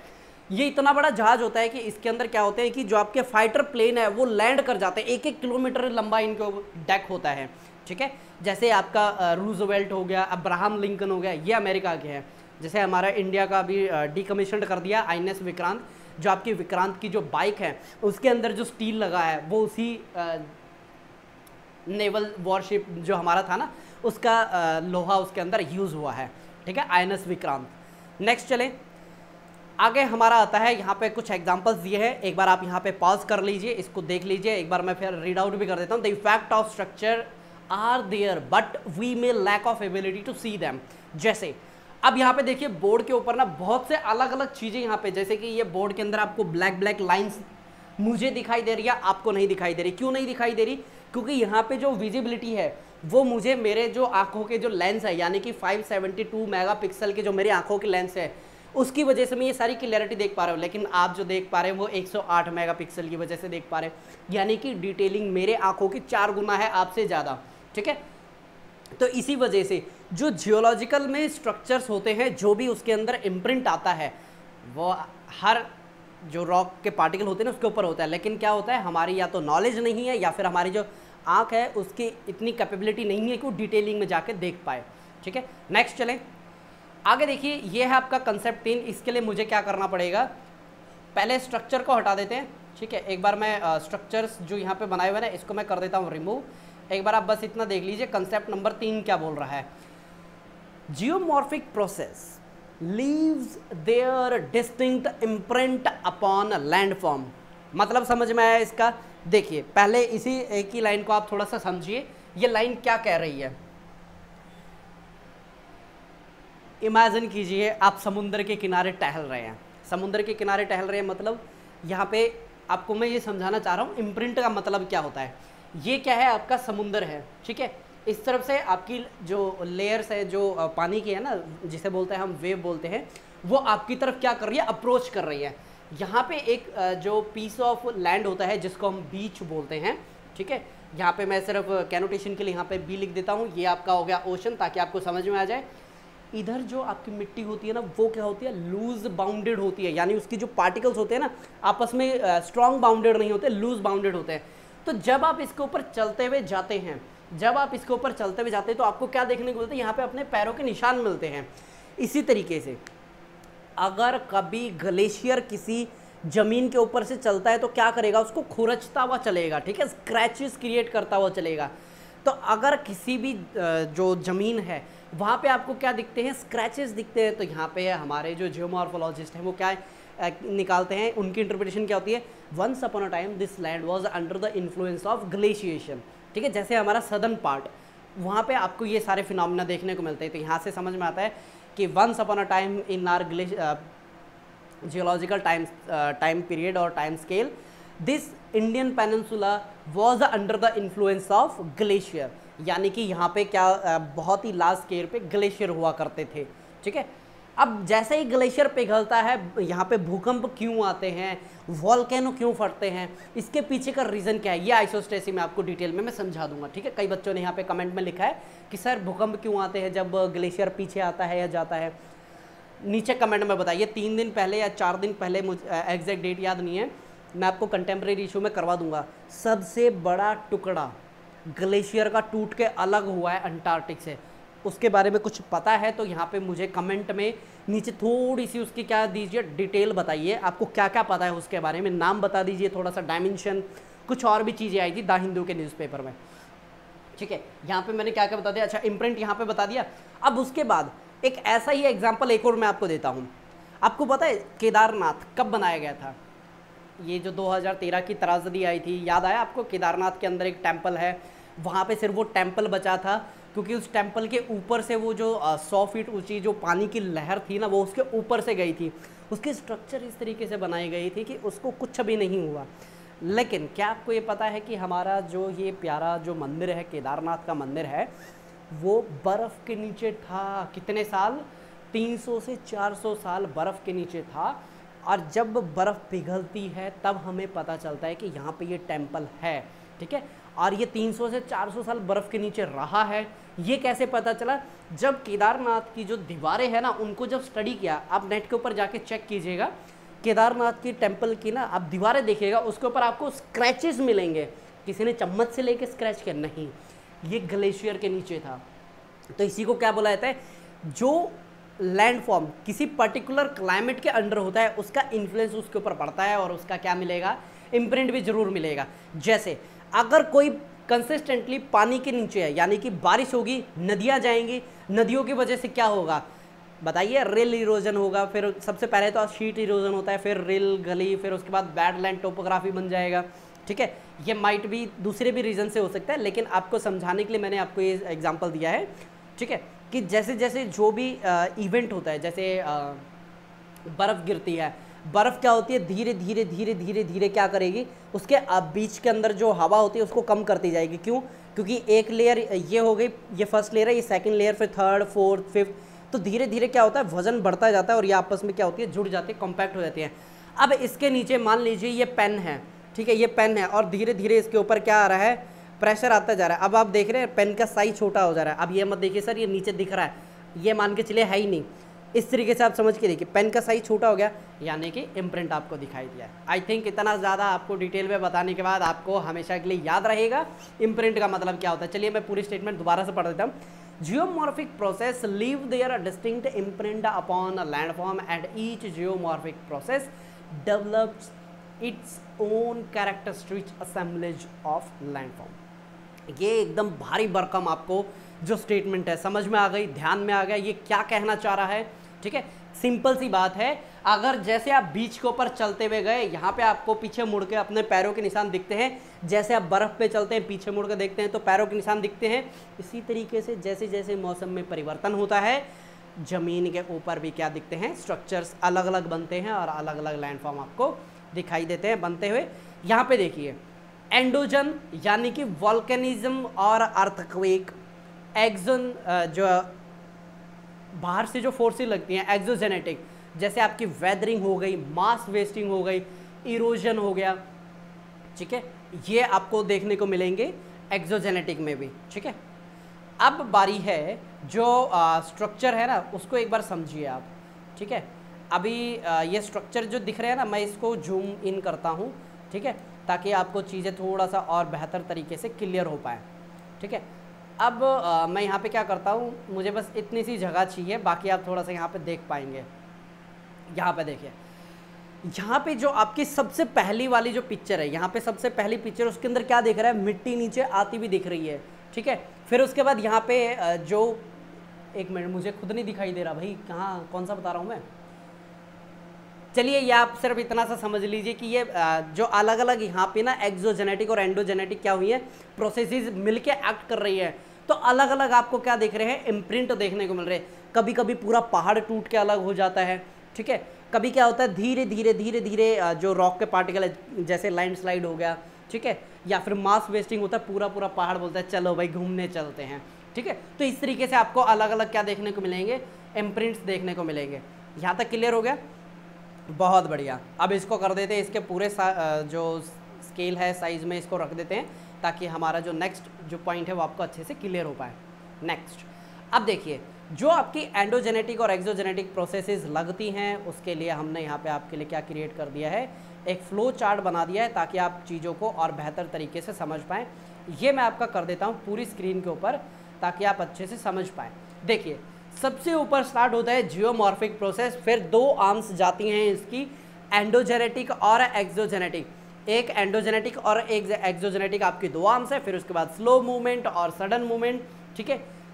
सबसे पहले आप स्लो मूवमेंट है, उसके नीचे देखिए वर्टिकल और हॉरिजॉन्टल, ठीक है। अगर आप वर्टिकल की बात करते हैं एपिरोजेनेटिक, ठीक है, एपिरोजेनेटिक के नीचे देखिए अपवर्ड और डाउनवर्ड। इसी तरीके से हॉरिजॉन्टल की तरफ देखेंगे तो नीचे क्या आएगा, focus of compression and focus of tension. अरे आप इतनी टेंशन मत लीजिए, फोल्डिंग एंड फोल्डिंग नीचे ब्रैकेट में मैंने लिख दिया है, वो थोड़ा सा देखिए आप, ठीक है। सडन मूवमेंट में वॉल्केनिज्म और अर्थक्वेक, ठीक है, ये सडन मूवमेंट के एग्जांपल। अब दूसरी तरफ यहाँ पे देखिए आप, एक्सोजेनेटिक में वेदरिंग, इरोजन एंड डिपोजिशन, ठीक है। वेदरिंग कैसी होती है, तीन तरीके की, फिजिकल, केमिकल और बायोलॉजिकल, ठीक है। उसके बाद आपका जो इरोजन होता है, running water, ground water, glacier, wave, winds, इसकी वजह से क्या होते हैं, आपके इरोजन होते हैं। अच्छा, आप ये पूछ रहे हैं कि सर ग्राउंड वाटर से कैसे हुआ, मुझे एक बात बताइए, ये जमीन का टुकड़ा है, ठीक है, इसके नीचे क्या है, पानी। आपने इस पानी को यहाँ से दिया हटा, ठीक है, यहाँ पे भी क्या है, एक जमीन का टुकड़ा है, उसके बीच में यह पानी है। आपने क्या किया, चाहे आपने एक्सेसिव वाटर यूज़ किया हो, चाहे कुछ भी यूज़ किया हो, आपने पानी यहाँ से निकाल दिया। अब क्या होगा बताइए, अभी महेंद्रगढ़ के अंदर ही एक खबर आई थी कि एक्सेसिव वाटर यूज़ होने की वजह से क्या है कि 6 मीटर लंबी दरार आई है, मतलब चौड़ी दरार आई है, 6 फीट की, और वो तकरीबन मान के चलिए एक से आधा किलोमीटर के जितनी वो लंबी है। अब ये लंबी दरार आई किस वजह से है, ये जो पूरा लैंड ऑफ मास है ना, नीचे क्या हो चुका है, अब खाली हो चुका है, ये धड़ाम देसी इसके ऊपर आके गिरा है। भूकंप भी आया था उससे कुछ दिन पहले, कुछ घंटों पहले एक भूकंप का झटका भी आया था। जब इतना बड़ा लैंड ऑफ मास नीचे इस तरीके से शिफ्ट करता है, क्या आता है आपका सडन मूवमेंट, आप यहाँ पे जो अर्थक्वेक में हमने पढ़ा था ना, अर्थक्वेक आएगा और प्लस में यहाँ पे इरोजन भी देखने को मिलेगा। किसकी वजह से? ग्राउंड वाटर की वजह से। चले आगे देखिए अब। फिर उसके बाद आता है डिपोजिशन। डिपोजिशन ये कैसे होता है? यहाँ पे आपकी, हाँ मैं अभी पूरी स्क्रीन का यूज़ कर सकता हूँ थोड़ा सा, फिर मैं यहाँ पे प्रिविलेज लेता हूँ पूरी स्क्रीन का। ये क्या है आपका? मान लीजिए माउंटेन है, दिखाई नहीं दे रहा ना, मुझे भी फील हो रहा है, यहाँ पे सही दिख जाएगा। ये मान के चलिए आपका क्या है, पूरा एक माउंटेन है, ठीक है। यहाँ से जब रिवर जाएगी ना, अगर यूथफुल स्टेज में है तो कैसी बनाएगी? वी शेप वैली बनाएगी। अब भाई जब ये वी शेप वैली बनाइए, ये जो माउंटेन यहाँ से इरोड हुआ, ये गया कहाँ? ये उसके साथ ही रहता है, जो पानी है ना उसके साथ ही रहता है। जैसे ही ये ओल्ड एज में आएगी तो ये क्या करना स्टार्ट करेगी? डिपॉजिट करना स्टार्ट करेगी और यहीं पे क्या बनाएगी? है एलुवियल फैन बनाएगी, ठीक है। क्या बनाएगी? एलुवियल फैन बनाएगी, ठीक है। एलुवियल फैन, इसी को आप बोलते हैं डेल्टा, इसी को क्या बोलते हैं? डेल्टा। अब आप एक चीज़ जानते हैं कि सबसे ज़्यादा डेल्टा वर्ल्ड के अंदर कौन सी नदी लाके डिपॉजिट करती है? दैट इज़ ब्रह्मपुत्र, ठीक है। पर डे का जो डिपोजिशन है ना, बहुत बहुत ह्यूमंगस है, ठीक है। यहाँ पे देखिए, ये हो गया आपका कंप्लीट, ठीक है। किस तरीके से आपके ये जो जियोमॉर्फिक प्रोसेस है एक दूसरे के साथ कोरिलेट है, लिंक हैं। नेक्स्ट चलते हैं, चलें आगे। ओके, ये एग्जांपल देखिए। Individual process responsible leave their stamp upon earth surface, यानी कि जितना मैंने अभी तक आपको सिंपल भाषा में बताया है, ये आपकी ऑप्शनल के लैंग्वेज के हिसाब से मैंने यहाँ पे प्रोवाइड कर दिया है। दूसरी लाइन क्या बोल रही है? Geomorphic process does produce distinct landform. Distinct का मतलब क्या होता है? बिल्कुल different, unique, possible for genetic classification. ये छोड़ दीजिए, जेनेटिक क्लासिफिकेशन छोड़ दीजिए, बस आप इतना समझ लेंगे, वो भी बहुत है। नेक्स्ट चलें। ओके, कंसेप्ट नंबर 4 बहुत इंपॉर्टेंट है, थोड़ा ध्यान से देखिए। As the different erosional agency act upon earth surface, दोबारा से, एज द डिफरेंट इरोजनल, अच्छा मार्कर लगा हुआ, as the different erosional agency act upon earth surface there is a produced sequence of land having distinct characteristics at the successive stage of their development, ठीक है। ये जो मैंने यहाँ पे बनाया ना, अच्छा इसके अंदर एक मिसिंग है, चलिए ये पूरा मैं बना के दिखा देता हूँ आपको। अब जो ये लाइन बोली है ना, ये है भाई इतनी बोलते हैं ना कि तगड़ी लाइन है, इतना है कंसेप्ट, लेकिन इसको क्या करते हैं? सिंप्लीफाई करते हैं। अब यहाँ पे देखिए, सबसे पहले ये क्या है, इसको मान के चलते हैं हम स्टेज, ठीक है। सबसे पहला स्टेज क्या है? ये है आपका यूथफुल स्टेज। यूथफुल स्टेज में क्या होता है? यानी कि स्लोप क्या है? काफ़ी ज़्यादा स्टीप है, ठीक है। स्लोप स्टीप है तो क्या होगा? वाटर के पास क्या है? काफ़ी ज़्यादा पावर है, किस चीज़ की? इरोड करने की। तो क्या करेगा? यहाँ पे वाटर इरोड करता जाएगा और कैसी वैली बनाएगा? वी शेप वैली बनाएगा। लेकिन जैसे ही ये जाएगा कौन सी स्टेज में? ये दूसरी स्टेज है, इसको बोला जाता है मैच्योर। क्या बोला जाता है? मैच्योर। जैसे ही ये मैच्योर स्टेज में जाएगा क्या होगा? ये जो लैंडफॉर्म है, ये वी शेप बना चुका है, ये क्या करेगा? ये करेगा हॉरिजॉन्टल इरोजन, यानी कि वी से यू शेप बना देगा, ठीक है। ये इस तरीके की शेप बनाता हुआ जाएगा। ये अगर आप देखेंगे, ये आपके हिमालयन रीजन है, वहाँ पे देखने को मिलेगा। ये आपका जो गेंजेटिक प्लेन है, जैसे कि आपका क्या नाम है, उत्तर प्रदेश हो गया, ठीक है। उत्तर प्रदेश, बिहार, झारखंड, उस वाले एरिया के अंदर आपको यू शेप देखने को मिलेगा, क्योंकि यहाँ पे इरोजनल जो कैपेसिटी है वो डाउनवर्ड नहीं है, वो लैटरल इरोजन, इसको बोला जाता है लैटरल इरोजन, ठीक है। दोनों अलग अलग, ये इस तरफ जाके इरोड करेगा और ये इस तरफ जाके करेगा, हाँ ये इस तरफ जाके इरोड करेगा, ठीक है।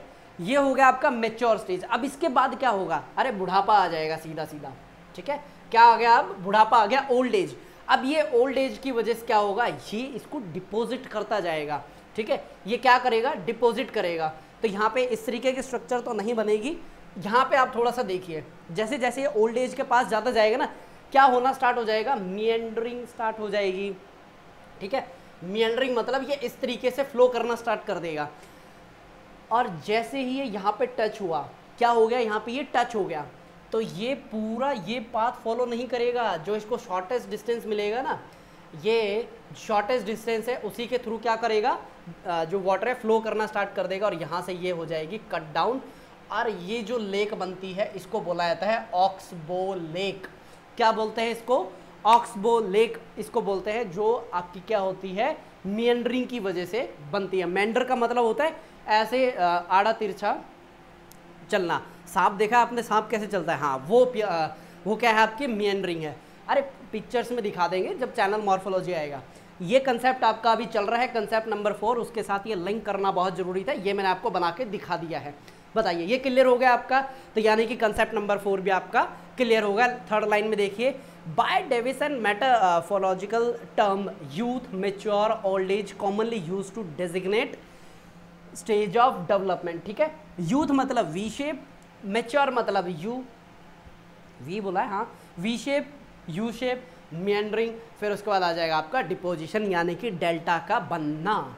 ये है आपका कंसेप्ट नंबर 4। क्लियर? बहुत बढ़िया। नेक्स्ट चलिए आपका ये डायग्राम देख लीजिए। ठीक है, पूरा स्क्रीन पूरी यहाँ पे क्या कर दूँ, एनलार्ज कर दूँ ताकि आप अच्छे से देख पाए। चलिए यहाँ पे देखिए, अच्छा यहाँ पे एक वर्ड है बेस लेवल, एक बार आप पूरा ये देख लीजिए।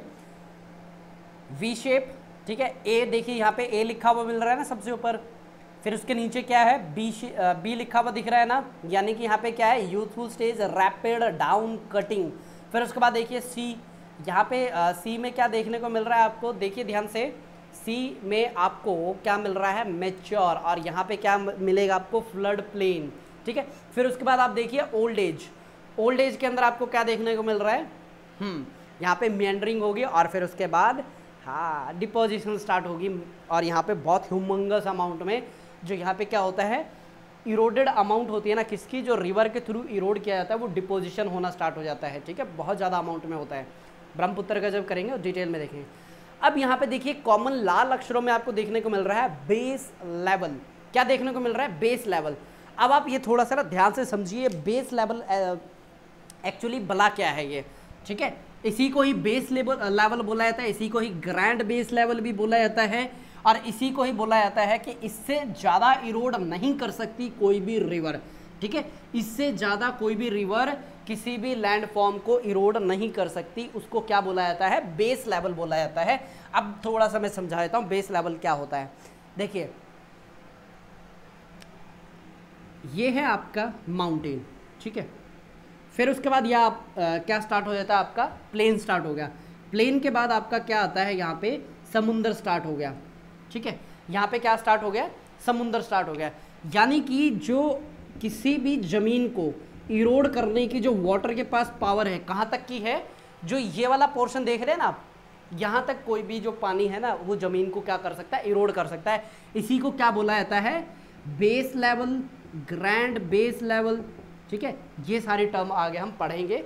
तो उस वक्त जब भी मैं बोलूँ ना कि it can only erode up to grand base level, तो समझ जाइए मैं कौन सी की बात कर रहा हूँ। यानी कि जहाँ तक आपका क्या है, जो क्या बोलते हैं, सागर है, समुंदर है, उसका जो लेवल है ना वहाँ तक। लेकिन इसका एक एक्सेप्शन है। ठीक है, एक्सेप्शन क्या है, यहाँ पे जो आपके ग्लेशियर है, जो आपके ग्लेशियर लैंडफॉर्म होते हैं ना, वो इरोड कर देते हैं कहाँ तक, बेस लेवल से नीचे भी जाके इरोड कर देते हैं। ठीक है, कैसे, ये देखिए, ये आपका क्या होता है, माउंटेन होता है। ये क्या होता है आपका, माउंटेन होता है। अब इस माउंटेन के ऊपर क्या होगा भाई, ऑब्वियस ही बात है, माउंटेन है तो इसके ऊपर बर्फ़ भी जमी हुई मिलेगी। इसको 3D में बनाते तो आप अच्छे से समझ पाएंगे। ठीक है, इसको मैं क्या करता हूँ, 3D में बनाता हूँ। ये थोड़ा सा इम्प्रिंट देखिए, मैंने यहाँ पे ब्लू कलर से लिखा है, तो क्या ये मार्कर क्या छोड़ रहा है, इम्प्रिंट छोड़ रहा है। ठीक है, इसी को देखिए, आपके यहाँ पे लेक्चर के अंदर भी क्या मिल रही है, आपको पूरी स्टडी देखने को मिल रही है। चलिए कोई बात नहीं, ये ब्लू आई थिंक आज चलेगा, उसके बाद इसको रिटायर कर देंगे।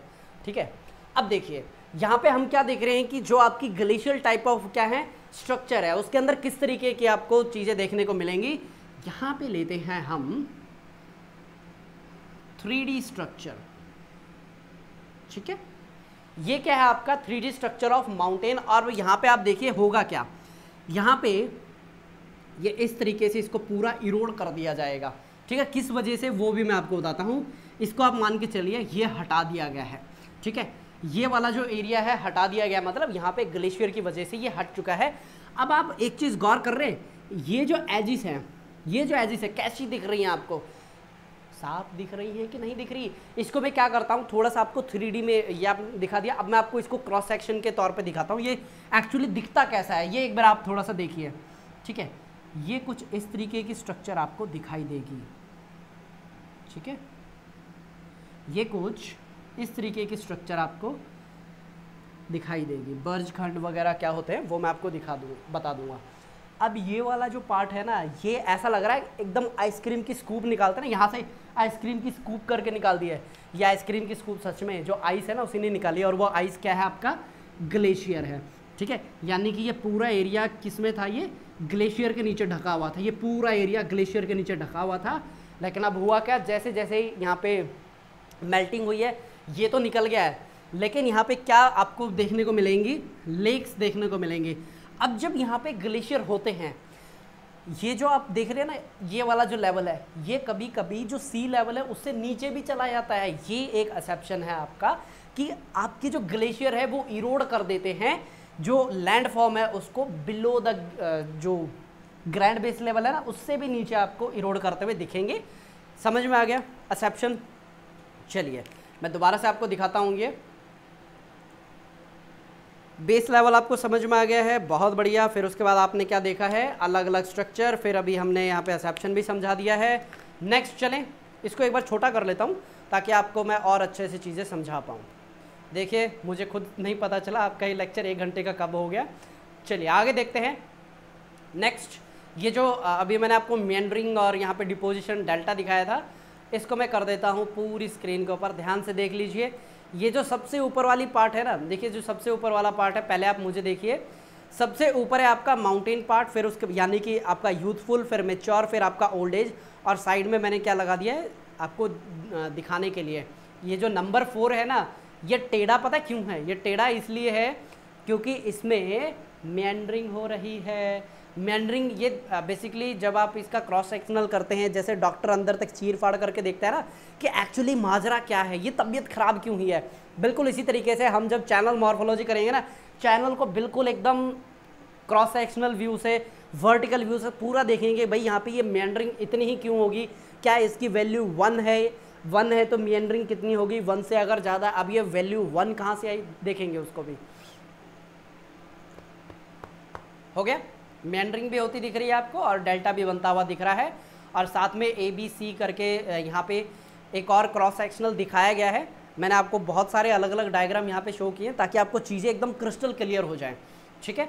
चले आगे, चलिए यहाँ पे इसका कर देते हैं साइज़ छोटा सा। उसके बाद आप नेक्स्ट देखिए, ये एग्जाम्पल है, बिल्कुल सिंपल, आपको मैंने समझा दिया है। This principle is applied to the every cycle of a different geological process, ठीक है। चले आगे, कंसेप्ट नंबर 5। कंसेप्ट नंबर 5 बहुत ही इंपॉर्टेंट है, ठीक है। कंसेप्ट नंबर 5 आपका बहुत इंपॉर्टेंट है।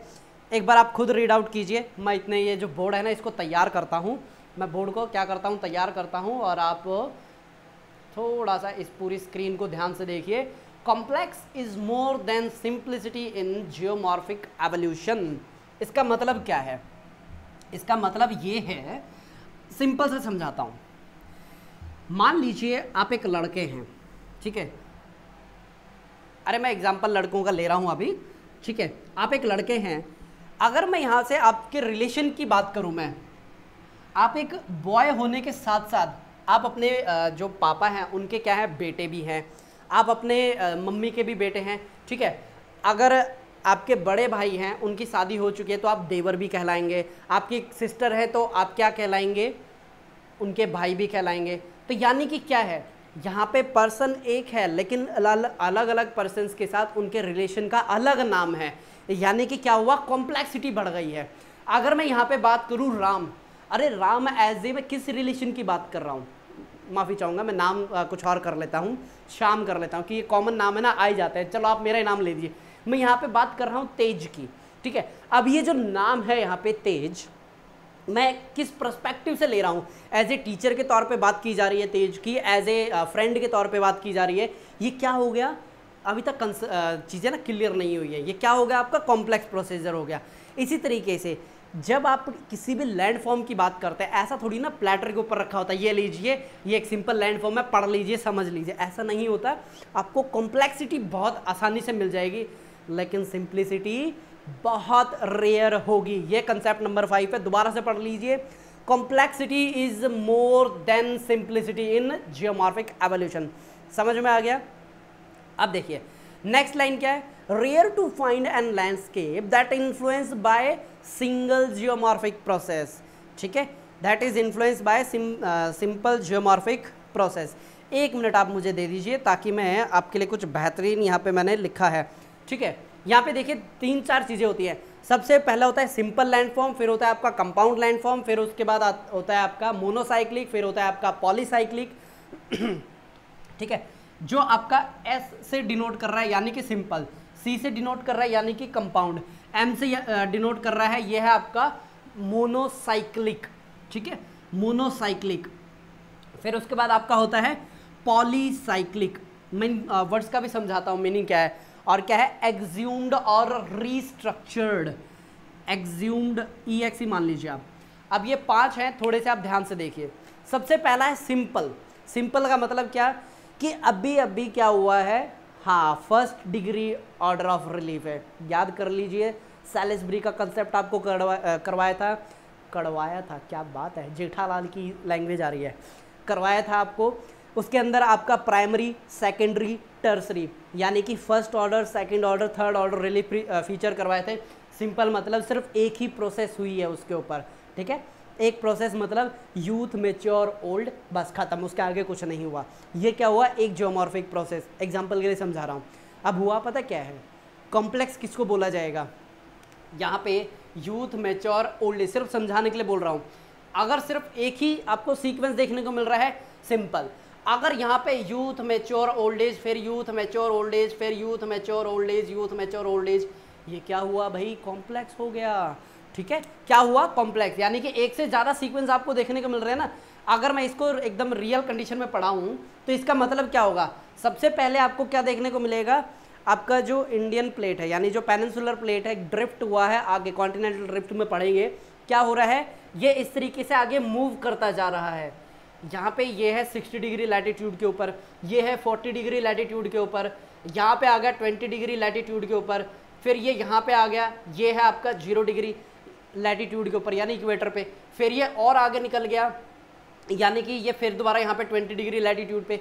तो हुआ क्या, यहाँ पे कूल से हॉट, फिर यहाँ पे कूलिंग की तरफ ये आगे बढ़ रहा है। तो यानी कि यहाँ पे क्या देखने को मिल रहा है, यहाँ पे अलग अलग स्टेजेस के ऊपर आपको क्या देखने को मिल रही हैं, अलग अलग लैंडफॉर्म। बताया था अगर कूल है यानी कि अगर ग्लेशियर बन रहे हैं तो वो क्या करेंगे, जो अपर पार्ट है लैंडफॉर्म की उसको स्क्रैच करते हुए चलेंगे। ठीक है, ये हो गया आपका ग्लेशियल पीरियड। फिर आपका अगर ह्यूमिड पार्ट है तो आपको क्या देखने को मिलेगा, कास्ट टोपोग्राफी देखने को मिलेगी। ठीक है, ये क्लियर हो गया आपको सिंपल और कंपाउंड। अब आप ये बहुत इजीली समझ जाएंगे मोनो और पॉली। देखिए मोनो का मतलब होता है सिंगल, बाय का मतलब होता है 2, ठीक है, ट्राई का मतलब 3, क्वाड्रुपल का मतलब होता है 4। इसी तरीके से मोनोसाइक्लिक, मोनो मतलब 1, साइक्लिक मतलब पूरा एक चक्कर, पूरा एक चक्कर मतलब यूथ, मैच्योर, ओल्ड एज, ये क्या है, पूरा एक साइकिल है। पॉली मतलब ऐसे मल्टीपल साइकिल है, मल्टीपल साइकिल यानी कि मोर देन 2। ठीक है, मोर देन 2, ये क्या होंगे आपके पॉलीसाइकिल। एक्ज्यूम्ड का मतलब क्या होता है, ये उभर के बाहर आया है, एक्ज्यूम्ड सरफेस। ठीक है, एक्ज्यूम्ड सरफेस, ये देखिए लिखा भी हुआ है यहाँ पे, मोर मल्टीसली देन मोनोसाइक्लिक। ठीक है, ये मैंने आपको सिंपली फॉर्मेट में यहाँ पे समझा दिया है, आप इसको एक बार समझ लीजिए, गो थ्रू कर लीजिए। नेक्स्ट चलें, हाँ ये देखिए last line, older topography also seen on new landscape is called exhumed or restructured landscape also। ठीक है, इसका मतलब ये है कि जो ओल्ड टोपोग्राफी है उसके ऊपर भी आपको न्यू टोपोग्राफी देखने को मिल सकती है। आपको नहीं पता चला मैंने अभी क्या समझा है, ठीक है, इसको बंद करते हैं। देखिए ये थी आपकी ओल्ड टोपोग्राफी, इसके ऊपर न्यू टोपोग्राफी बना दी गई है, इसको क्या बोला गया है, एक्ज्यूम सरफेस। एक एग्जाम्पल दूँ, मान लीजिए आपके पुरखों का कोई घर था, 100 साल पुराना है, ऑटोमेटिक वो क्या हो चुका है, ख़राब हो चुका है, वो डिसमेंटल हो चुका है। अब जब नया घर बनाएंगे ना, आप क्या कर रहे हैं, उसी के ऊपर ही बना रहे हैं, ठीक है। उस जो पहले यहाँ पे जो बिल्डिंग बनी हुई थी उसके ऊपर ही बना रहे हैं। ये एग्जाम्पल हो जाएगा एक्ज्यूम्ड का। किसका एग्जाम्पल हो जाएगा? एक्ज्यूम सरफेस का, ठीक है। आगे देखिए, कंसेप्ट नंबर 5 क्लियर। आगे बढ़ते हैं। ये है आपके स्ट्रक्चर। ये मैं एक बार इसको क्या कर देता हूँ, साइज इसका इंक्रीज कर देता हूँ, या आप देखिए इसको थोड़ा डिटेल में देखिए। मैं कुछ बोलूँगा नहीं, बस आप एक बार इसको देखते जाइए किस तरीके से आपको अलग अलग जगह पे स्टीप लाइक टेरेस सबसे ऊपर देखिए टॉप में, फिर उसके बाद एनक्लोज्ड प्लेन आपको लिखा हुआ दिख रहा है ना, ठीक है। हाँ, ये है आपकी कॉम्प्लेक्स। ये क्या है आपका? कॉम्प्लेक्स। नेक्स्ट, ये आप अलग से देखिए किस तरीके से आपके अलग अलग जगह पे डाइक मिल रही हैं। डाइक क्या होती है बताता हूँ अभी, पहले आप एक बार इसको ध्यान से देख लीजिए। आगे चलें। आगे आपका कंसेप्ट नंबर 6 है। इन स्ट्रक्चर्स को आप थोड़ा सा और ध्यान से देख लीजिए, टाइम दे रहा हूँ मैं आपको देखने का। चलें आगे। ओके, कंसेप्ट नंबर 6 पे आने से पहले ना मैं आपको एक बार डाइक समझा देता हूँ क्या होता है। देखिए, ये है आपके वोल्केनो, ठीक है। कुछ इस तरीके से मुझे ये समझाने नहीं दीजिए, ठीक है। अरे कहाँ गया कैमरा? ये रहा। ये क्या है? वोल्केनो का कोन है, ठीक है। अब इसमें से ये जो आप देख रहे हैं ना, यहाँ से क्या आ रहा है? हॉट मैग्मा आ रहा है ऊपर, ठीक है। ये जिस वेंट से आ रहा है, जब वो क्या होती है, ठंडी हो जाती है। सर इतनी मेहनत क्यों कर रहे हो, डायग्राम भी बना के दिखा दो। सही कह रहे हो।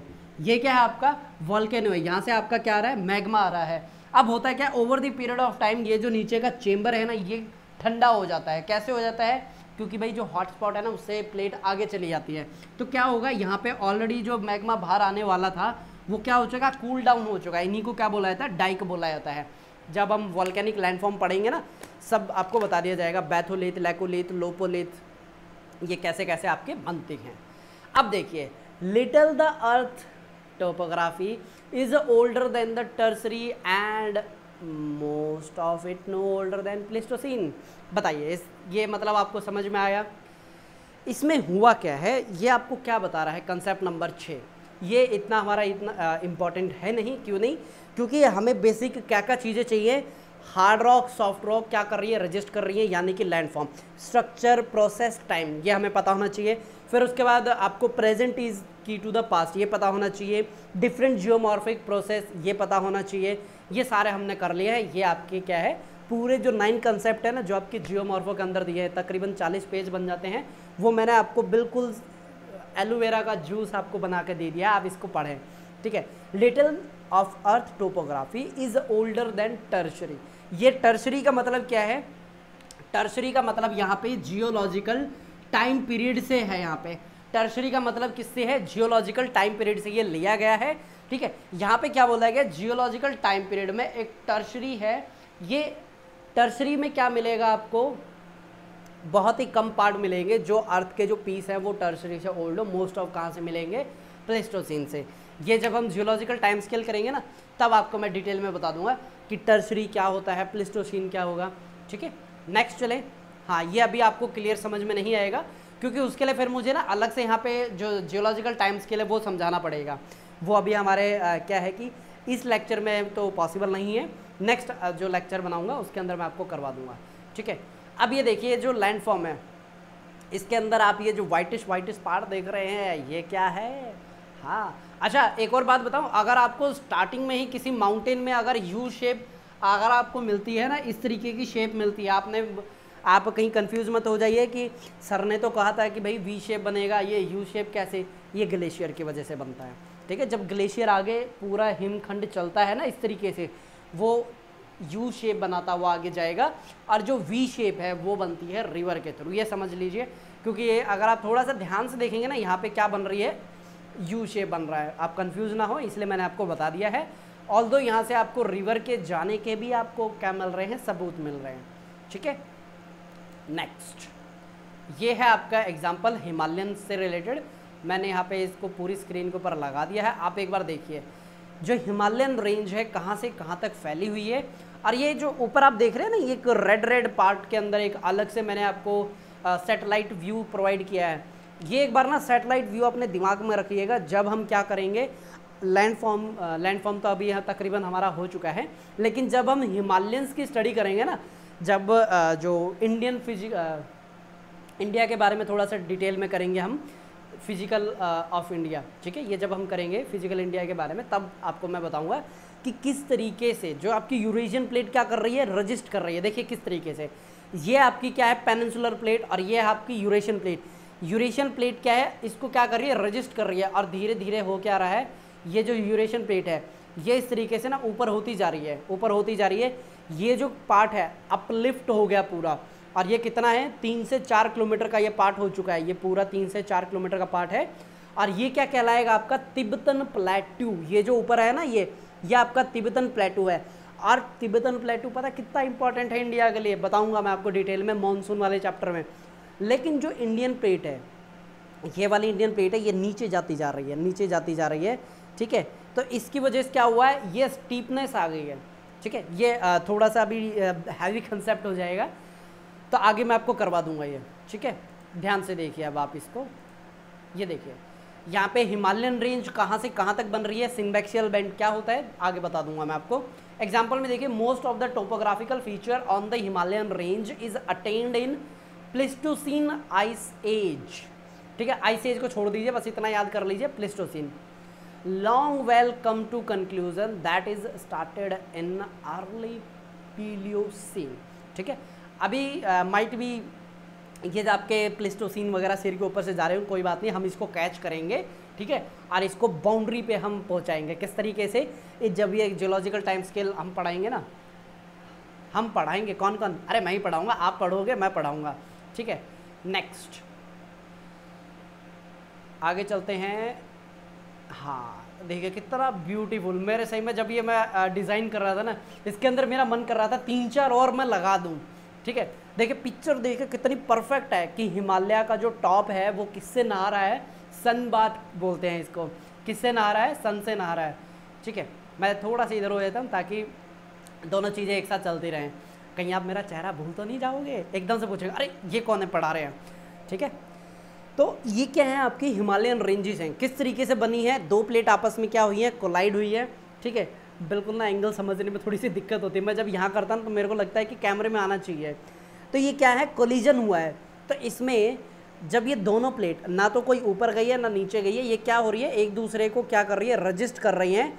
तो अब ये देख रहे हैं आप, ये दोनों उंगलियां यहाँ पे आप देख रहे हैं, ये क्या हो चुका है, वर्थ बढ़ चुकी है, इसलिए यहाँ पे कोई भी वॉल्केनिक फीचर आपको नहीं देखने को मिलेगा। सवाल आया हुआ है why Himalayan mountain doesn't have any volcano, क्योंकि जो आपका वॉल्केनो है, बताइए आपको मैं एक पेज दूँ, ये आपके लिए इसको फाड़ना आसान है, या फिर ये पूरा जो मैंने कार्डबोर्ड समेत ये अपने पूरे नोट्स तैयार करके रखे हुए, इसको मैं बोलूँ कि आप फाड़ के दिखाओ, कौन सा आसान है, ऑब्वियस सी बात है। इसी तरीके से जो आपकी ओशनिक प्लेट है, वहाँ पे क्या है, वॉल्केनो जब निकलते हैं ना, उनको 2 किलोमीटर का जो लैंड मास है ना, ऊपर जो प्लेट है उसको रप्चर करना होता है। इसी तरीके से अगर आप एंडीज़ की बात करें, वहाँ पे आई थिंक अराउंड 10 से 20 किलोमीटर के आसपास, मैक्स 10 से 20 होगा, लेकिन हिमालय में ये 70 से 75 किलोमीटर बन जाता है, ठीक है। तो इतनी पावर मिलती नहीं है कि वो ऊपर तक अपवेल हो पाए। अपवेल का मतलब होता है ऊपर आना, बेसिकली अपवेलिंग तो होता है मछलियों के लिए, लेकिन मैंने यहाँ पे इसको यूज़ कर लिया है, कोई प्रॉब्लम नहीं है। नेक्स्ट ये थोड़ा सा मैं इसको क्या करता हूँ, पूरी स्क्रीन के ऊपर कर देता हूँ। ये आप देख पा रहे हैं, ब्लू वाला देखिए सबसे नीचे, अलग अलग आपको क्या देख रही है, देखने को मिल रही है, हिमालयन रेंजेस आपको देखने को मिल रही हैं। अब ये हिमालयन रेंजेस क्या हैं, ये जब इंडियन प्लेट क्या करती गई है, इंडियन प्लेट आपकी कोलाइड करती गई है ना, यानी कि 3 अलग अलग आपको रेंजेस देखने को मिलेंगी, ठीक है। ट्रांस हिमालयन, फिर उसके बाद मिडल हिमालयन, फिर लेसर हिमालयन, अब चौथी अभी कंसिस्टेंट चल रही है। इसलिए आप देखेंगे दिल्ली के अंदर एक ही महीने में कितने 11 या 12 बार क्या आए हैं, अर्थक्वेक आए हैं, क्योंकि देखिए जैसे जैसे प्लेट आगे बढ़ती है ना, अर्थ शेक करती है, और होता क्या है, कहीं ना कहीं ये जो एनर्जी है ना आपकी कंजर्व होती जा रही है। जिस दिन एनर्जी इतनी ज़्यादा हो जाएगी, इंडिया की प्लेट एकदम से 100 मीटर आगे बढ़ जाएगी, ठीक है, एकदम से 100 मीटर। अब देख लीजिए कितना बड़ा होता है ये जो एरिया, जब 100 मीटर एकदम से ऊपर, बहुत ज़्यादा एनर्जी रिलीज़ होगी। अब कब होगा नहीं पता, पिछले 2006 से यानी कि अराउंड 14-15 सालों से ना ट्रैक किया जा रहा है। ये पता कैसे ट्रैक करते हैं, एक इस तरीके से लाइन मार्क करते हैं पेड़ों के बीच में, और जहाँ से जो हिमालय ऊपर बढ़ रहा है ना, एक डंडी ऐसे मार्क कर देते हैं, ठीक है। और जब 1 साल बाद देखेंगे ना कि ये कितनी आगे मूव हुआ है, यानी कि ये इसकी क्या होनी चाहिए थी, ये है इसकी प्रेजेंट, ठीक है। ये पोजीशन है जब मार्क की गई थी 2006 में, लेकिन 2007 में इसकी पोजीशन यहाँ पे ना होके इधर पाई गई है। तो यानी कि ये कितना ट्रैवल कर चुका है, इतना ये यहाँ से यहाँ तक ट्रैवल कर चुका है। तो यहीं से पता चलता है कि भाई ये जो इंडियन प्लेट है ना कितनी ज़्यादा मूव कर रही है, क्योंकि अभी तक हम ये परफेक्टली नहीं बताया है कि कन्वेक्शन और करंट नीचे होते हैं या नहीं होते। दीज आर मेयर अजम्पशंस है। जैसे कॉन्टिनेंटल ड्रिफ्ट थ्योरी किसके द्वारा दी गई थी, वैगनर ने बोला है कि दिस इज़ माई अजम्पशन, ठीक है। क्यों उन्होंने गोंडवाना लैंड दिया था, क्योंकि जहाँ पे वो स्टडी कर रहे थे ना इंडिया में, वो बेसिकली कोयला देख रहे थे कि ब्रिटेन में कोयला क्यों। वो उसकी जब स्टडी करते करते इंडिया में आया ना, उन्होंने क्या देखा कि सेम कोयला जो ब्रिटेन के आसपास के कुछ एरिया में है ना, एग्जैक्ट उससे मिलता जुलता उसी टाइम पीरियड का कहाँ मिल रहा है, जहाँ पे प्रजाति रहती है गोंड, वहाँ पे मिल रहा है। उसी तरीके से नाम क्या कर दिया, गोंडवाना, यानी कि जहाँ पे गोंड प्रजाति रहती है वहाँ से मिला हुआ कोल, और फिर पूरी ज़मीन को नाम दे दिया गोंडवाना, ठीक है। ये पढ़ेंगे कॉन्टिनेंटल ड्रिफ्ट में। नेक्स्ट, हाँ एक बार ये जो ऊपर वाली है ना पिक्चर, इसको थोड़ा सा आप ध्यान से देखें, मैं इसको इलाबरेट कर देता हूँ ताकि आप इसको अच्छे से देख पाएँ। हाँ मैं इसको पूरे इसके ऊपर कर दूँगा ताकि, हाँ ये थोड़ी इम्पॉर्टेंट पिक्चर है। देखिए अब यहाँ पे ना आपको पूरी हिमालयन रेंज मिल रही है, जैसे कि आपको लद्दाख रेंज, जांस्कार रेंज, पीर पंजार, ठीक है, और फिर उसके बाद आपका ग्रेट हिमालयन रेंज भूटान आपको देखने को मिल रहा है। ये पिक्चर आप अपने दिमाग में रखिएगा, क्योंकि जब मैं आपको नदियों के बारे में करवाऊंगा ना कि कौन सी नदी कहाँ से निकल रही है, क्यों निकल रही है, उसका आपको क्या होना चाहिए, परफेक्ट रीज़न पता होना चाहिए। लेकिन उसके लिए आपको ये जो मैप है ना, ये जो पिक्चर है, ये दिमाग में रखिएगा। अदरवाइज़ मैं आपको 3 से 4 बार, और यही नहीं इससे मिलती जुलती और चीज़ें मैं आपको दिखाता रहूँगा, ताकि आपकी पिक्चर से रिलेटेड चीज़ें क्लियर हो जाए, कोई ऐसी डाउट नहीं होना चाहिए, ठीक है। इसलिए मैं आपको चीज़ें इतनी डिटेल में करवा रहा हूँ। नेक्स्ट कंसेप्ट नंबर 7, ये एक बार देख लीजिए, यहाँ पे इतना सही है। Proper interpretation of a present day landscape is impossible without a full appreciation of main fold influence of geologic and climatic change during Pleistocene. यहाँ पे मैं बताता हूँ ये इसका मतलब क्या है। जब जेम्स हटन ने यूनिफॉर्मेटिज्म ये थ्योरी दी थी ना, उन्होंने पता क्या बोला कि हम कभी भी नहीं जान पाएंगे कि कोई भी प्रोसेस स्टार्ट कहाँ से हुआ और वो ख़त्म कहाँ होगा, क्योंकि हमारा जो टाइम स्केल है और जो जियोलॉजिकल टाइम स्केल है बहुत वेरी करता है। हमारी जो ज़िंदगी है वो मैक्स मान के चलिए 100 साल, और अर्थ की ऑलरेडी 4.5 बिलियन ईयर्स हो चुके हैं। तो ये एवरीथिंग, ये स्टार्ट कहाँ से हुआ ये हमें कभी पता नहीं चल पाएगा। हम जो भी स्टडी कर रहे हैं, जो हम चीज़ें समझना चाह रहे हैं, वो क्या है, मेयर एक आपके कंक्लूज़न, या फिर आप ये मान के चलिए कि उनके सोच है, यानी उनकी धारणा है। धारणा तो एक अलग वर्ड हो जाएगा, हाँ वो इंग्लिश का ना शब्द समझ में नहीं आ रहा, परसेप्शन नहीं, ये भी नहीं है, इंटरप्रिटेशन, हाँ बिल्कुल सही वर्ड, इंटरप्रिटेशन, ठीक है। हाँ इसमें भी इतना कुछ खास नहीं है। कंसेप्ट नंबर 7, ये देखिए, ये बताइए क्या है, ये हाथी है या फिर विलुप्त हुए हुए हाथी हैं, बताइए ये है क्या, ये जानवर है क्या है ये?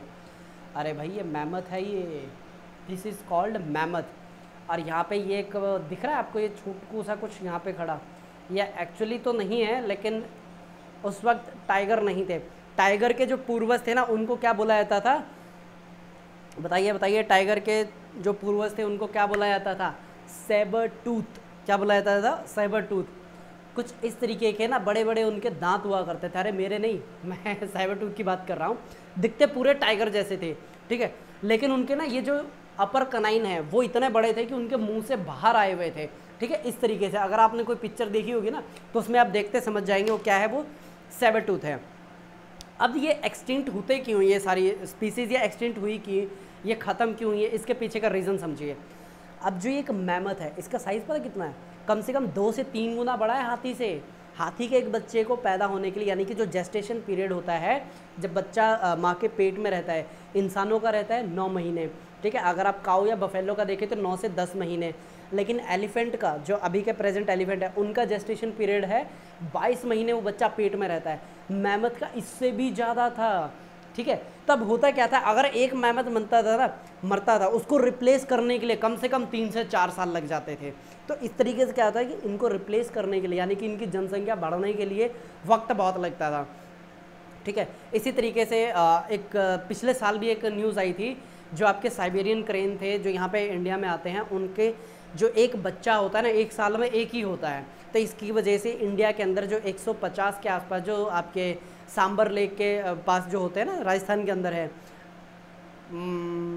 Great Indian bustard, Siberian crane तो अलग हो गए, ग्रेट इंडियन बस्टर्ड की जो जनसंख्या वो एकदम से कम क्यों होती जा रही है, उसके पीछे का रीज़न ये है क्योंकि जो उनके बच्चे हैं 1 साल में एक ही होता है, ठीक है, और उसके भी सर्वाइवल के चांसेस कम होते हैं। तो इसकी वजह से इनकी जो पूरी पॉपुलेशन है ना, श्रिंक होती जा रही है, और कहीं ना कहीं हम प्रयास कर रहे हैं कि इनके पॉपुलेशन को क्या किया जाए, रिवाइव कर पाएँ। बताइए, यहाँ तक क्लियर हो गया आपको? अब ये जो मैमथ थे, इनकी रिप्लेसमेंट भी क्या थी, बहुत लंबी थी। और जैसे ही होमो सेपियन यहाँ पे पहुँचा, एक बहुत ही बेहतरीन किताब है होमो सेपियन, वाल नुआन के थ्रू, मैंने पूरी किताब पढ़ी है। मैंने जब ये पढ़ा ना कि किस तरीके से जहाँ जहाँ होमो सेपियन पहुँचे हैं, पूरी स्पीसीज वहाँ पे वाइप आउट होते गए हैं। क्योंकि देखिए, एक मैमथ को मार के उनका काम चलता था महीने भर का, ठीक है। महीने भर तक वो क्या करते थे, एक मैमथ के ऊपर उनकी जो पूरी कॉलोनी होती थी ना, सर्वाइव करती थी। अब अगले महीने का कैसे काम चलेगा, अगला मैमथ पकड़िए, हाँ, मैमथ का भी शिकार कर लेते थे। किस लिए कर पाते थे, ये समझने की बहुत ज़रूरी बात है। उस टाइम निएंडरथल भी थे और होमो सेपियन भी थे। भाई साहब, अगर आप बात करें ना, सबसे स्ट्रॉन्गेस्ट स्पीसीज कौन थी उस वक्त अर्थ के ऊपर, जो हमारे पूर्वज थे, उनमें निएंडरथल सबसे ज़्यादा स्ट्रॉन्गेस्ट है। कितने स्ट्रॉन्गेस्ट? आपने भीम देखें, 8 फीट, मिनिमम 8 फीट हाइट, ये एकदम हट्टे कट्टे, ये निएंडरथल के क्या थी, फिजिक थी। निएंडरथल क्या थे, बहुत ही स्ट्रॉन्ग थे। होमोसेपियन क्या थे, बहुत छोटे थे। उस टाइम इतना इनके पास फिजिकल स्ट्रेंथ नहीं थी। ये पहली बार गए भिड़ने के लिए, बहुत ही बुरी तरीके से पिट के वापस आए। होमोसेपियन आज की डेट में, एक ये होमोसेपियन दूसरे होमोसेपियन को क्यों पढ़ा पा रहा है, ये इसलिए पढ़ा पा रहा है क्योंकि इनके पास एक काबिलियत है, लर्निंग की काबिलियत, ठीक है। लर्निंग की काबिलियत मतलब कि क्या, जैसे ही ये फेल हुए, इन्होंने एनालिसिस किया कि भाई ये निएंडरथल हमसे जीत क्यों गए। इन्होंने देखा कि ये हमारे से ना बहुत ही ज़्यादा स्ट्रॉन्ग है, फिजिकली 1-10 के ऊपर भारी होता है। अच्छा, तो उन्होंने क्या काम किया, 1-10 के ऊपर भारी है तो एक बार काउंटिंग करो कितने हैं, ये 10 हैं, 100 गए, चलो 100 ले लीजिए, ये 100 हैं। अगर ये 10 के ऊपर भारी, इसके मतलब 100 गुना, ये इस तरीके से करके मैथमेटिकल कैलकुलेशन उस टाइम तो नहीं करते थे, एक उनकी मेरे एजम्पशन होती है। तो क्या करते हैं, 1000 चाहिए ना, चलो सेफ साइड पे हम 5000 की टोली बना के इनके ऊपर अटैक करते हैं। करते थे अटैक, वाइप आउट कर दिया निएंडरथल को। कुछ इसी तरीके का वो देखते थे कि सबसे पहले गया 50 का ग्रुप मैमथ को मारने के लिए, नहीं मार पाया। अगली बार गया 100 का ग्रुप, नहीं मार पाया। फिर गया 500 का ग्रुप, मार दिया। चलो भाई, अगली बार जब भी मैमथ का शिकार करना है 500 लोग जाएंगे। तो ये इस तरीके से क्या हुआ, हमारे पूर्वजों ने क्या किया है, हिट एंड ट्रायल किया है। इसको जो हमारी केमिस्ट्री है उसके अंदर यही बोला जाता है, हिट एंड ट्रायल। करते रहिए करते रहिए, कहीं ना कहीं फॉर्मूला फिक्स हो जाएगा। जैसे कि आपका पेंसिलिन बनाया गया था, किसके थ्रू और द्वारा दोनों मिक्स हो गए। किसके थ्रू बनाया गया था, रॉबर्ट हुक। किसके द्वारा बनाया गया था बताइए, नीचे कमेंट में आंसर कीजिए। आपकी जीके का टेस्ट हो रहा है। पेंसिलिन किसके थ्रू बनाया गया था, और वो भी क्या था, एकदम एक्सीडेंटल उसकी खोज हुई थी। निएंडरथल किस तरीके से वाइप आउट हुए, होमोसेपियन की वजह से, और कैसे वो यूज़ करते थे अपनी पावर का, इंटेलेक्चुअल का, बड़े जानवरों को मारने के लिए, ये समझ में आ गया। चलिए, मैजिक नंबर याद है ना आपको 150 का, एक्सप्लेन नहीं किया मैंने, चलिए फिर कभी एक्सप्लेन करेंगे। अच्छा, ये तो मैं इसमें से करवा ही नहीं रहा। नेक्स्ट, आप ये एग्जाम्पल देखिए, ठीक है, और मैं करता हूँ जलपान। मैं पानी पीता हूँ क्योंकि भाई 1.5 घंटा हो गया मुझे बोलते हुए। कुछ बच्चे कह रहे होंगे सर 1.5 घंटा तो नहीं हुआ। बेटा, इस लेक्चर को स्टार्ट करने से ना 1 घंटे पहले मैंने बहुत यहाँ पर ट्राई किया है कि भाई आवाज़ सही आ जाए। जो पीछे माइट भी अगर आपको कूलर की आवाज़ आ रही है तो मैंने बहुत कोशिश की उसकी आवाज़ को सप्रेस करने की, ठीक है। तो चलिए आप इसको पढ़ लीजिए, मैं एक बार पानी पी लेता हूँ।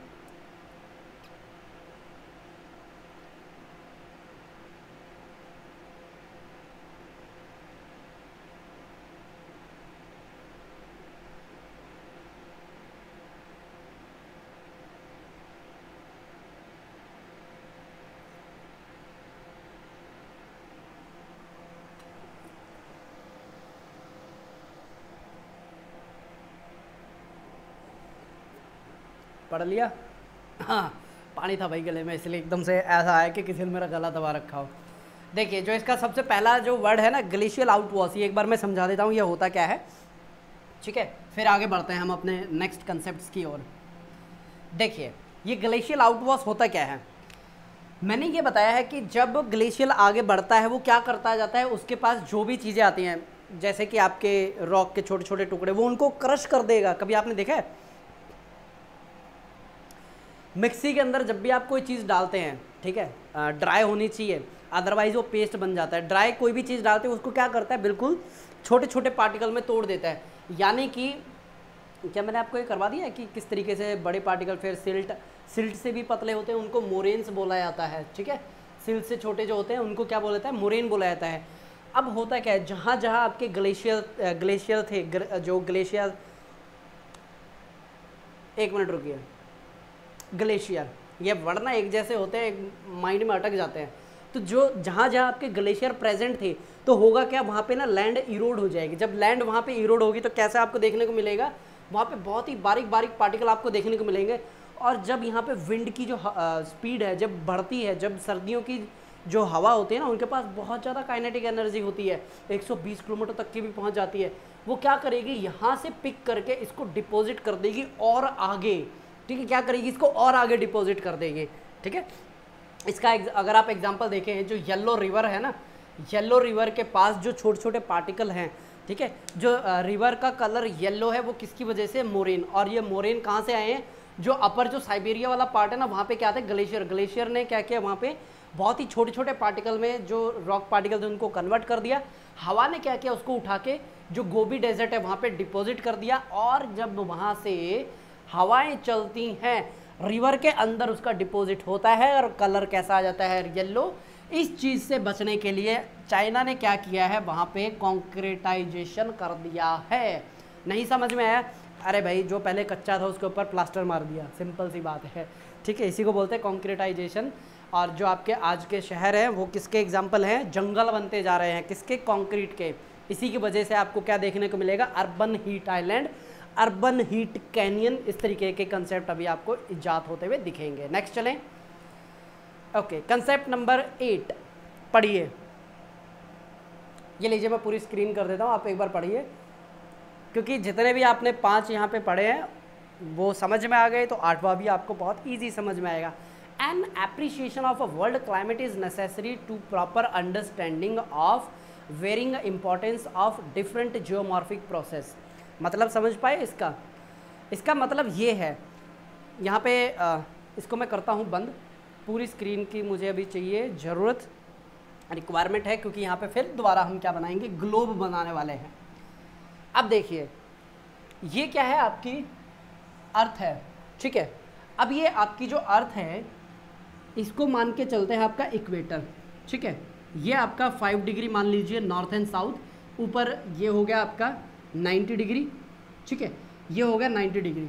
अब आप एक चीज़ गौर करेंगे, जब आपके सूरज एज ए, जिनको स्टार भी बोलते हैं हम, जब सन यहाँ पे होता है, उसकी जो इंक्लिनेशन ऑफ क्या है, सन रेज, जो आपकी सन रेज हैं कितने डिग्री एंगल बनाती हैं यहाँ पे, क्या कह रहे हैं यहाँ पे बेटा, वो खिड़की खुली है इसलिए आपको यहाँ पे ये वाला जैसा कुछ वाइटिस दिख रहा है ना, थोड़ा सा बेयर कर लीजिए आप, ठीक है। बाकी मैं उस तरफ जब जाऊँगा ना समझा दूंगा, ये डायग्राम मैंने बनाई ऐसी जगह दिया।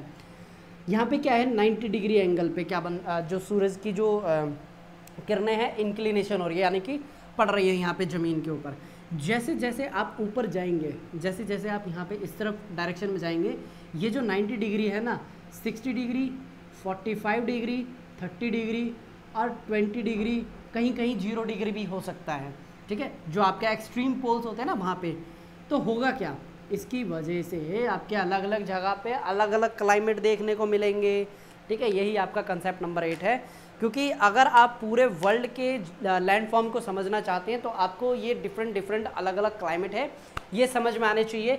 यहाँ पे क्या होता है, आपको एवरीडे रेन फिनोमिना देखने को मिलता है, यानी कि ऊपर पानी उठा, ये अभी तो समझाया नहीं जाएगा, क्लाइमेटों के अंदर मैं आपको थोड़ा डिटेल में कराऊंगा। एवरीडे रेन फिनोमिना क्या होता है, इसको मैं थोड़ा सा ब्रेक लगा देता हूँ इस कंसेप्ट को, अदरवाइज़ ये लेक्चर ना थोड़ा सा लंबा हो जाएगा, ठीक है, ये मैं आपको आगे समझाऊंगा। एवरीडे रेन फिनोमेना होता क्या है कि जब सूरज आता है ना, जो पानी होता है उसको हीटअप करेगा, पानी ऊपर उठेगा, 4 बजे एग्जैक्ट 4 बजे यहाँ पे बारिश होना स्टार्ट हो जाती है, ठीक है, ज़्यादा लंबी नहीं होती, छोटी बारिश होती है, ठीक है, इसको बोला जाता है एवरीडे रेन फिनोमेना, ठीक है। चलें आगे, 1 मिनट, हाँ सही है, चले, ओके। ये भी टेम्परेचर के बारे में मैंने आपको समझाया, ये जो सेकंड पॉइंट है ना। फिर उसके बाद हाई एल्टीट्यूड। हाई एल्टीट्यूड का मतलब ये है, ये मैंने आई थिंक आपको करवाया है कि 2000 मीटर की हाइट के ऊपर, 2000 मीटर की हाइट पे हिमालय की आपको अलग क्या मिलेगी, वेजिटेशन, ठीक है। इसी तरीके से 4000 मीटर की हाइट के ऊपर वेजिटेशन अलग है, 6000 पे अलग है, 8000 पे अलग है, ठीक है। तो ये क्या है, अलग अलग एल्टीट्यूड।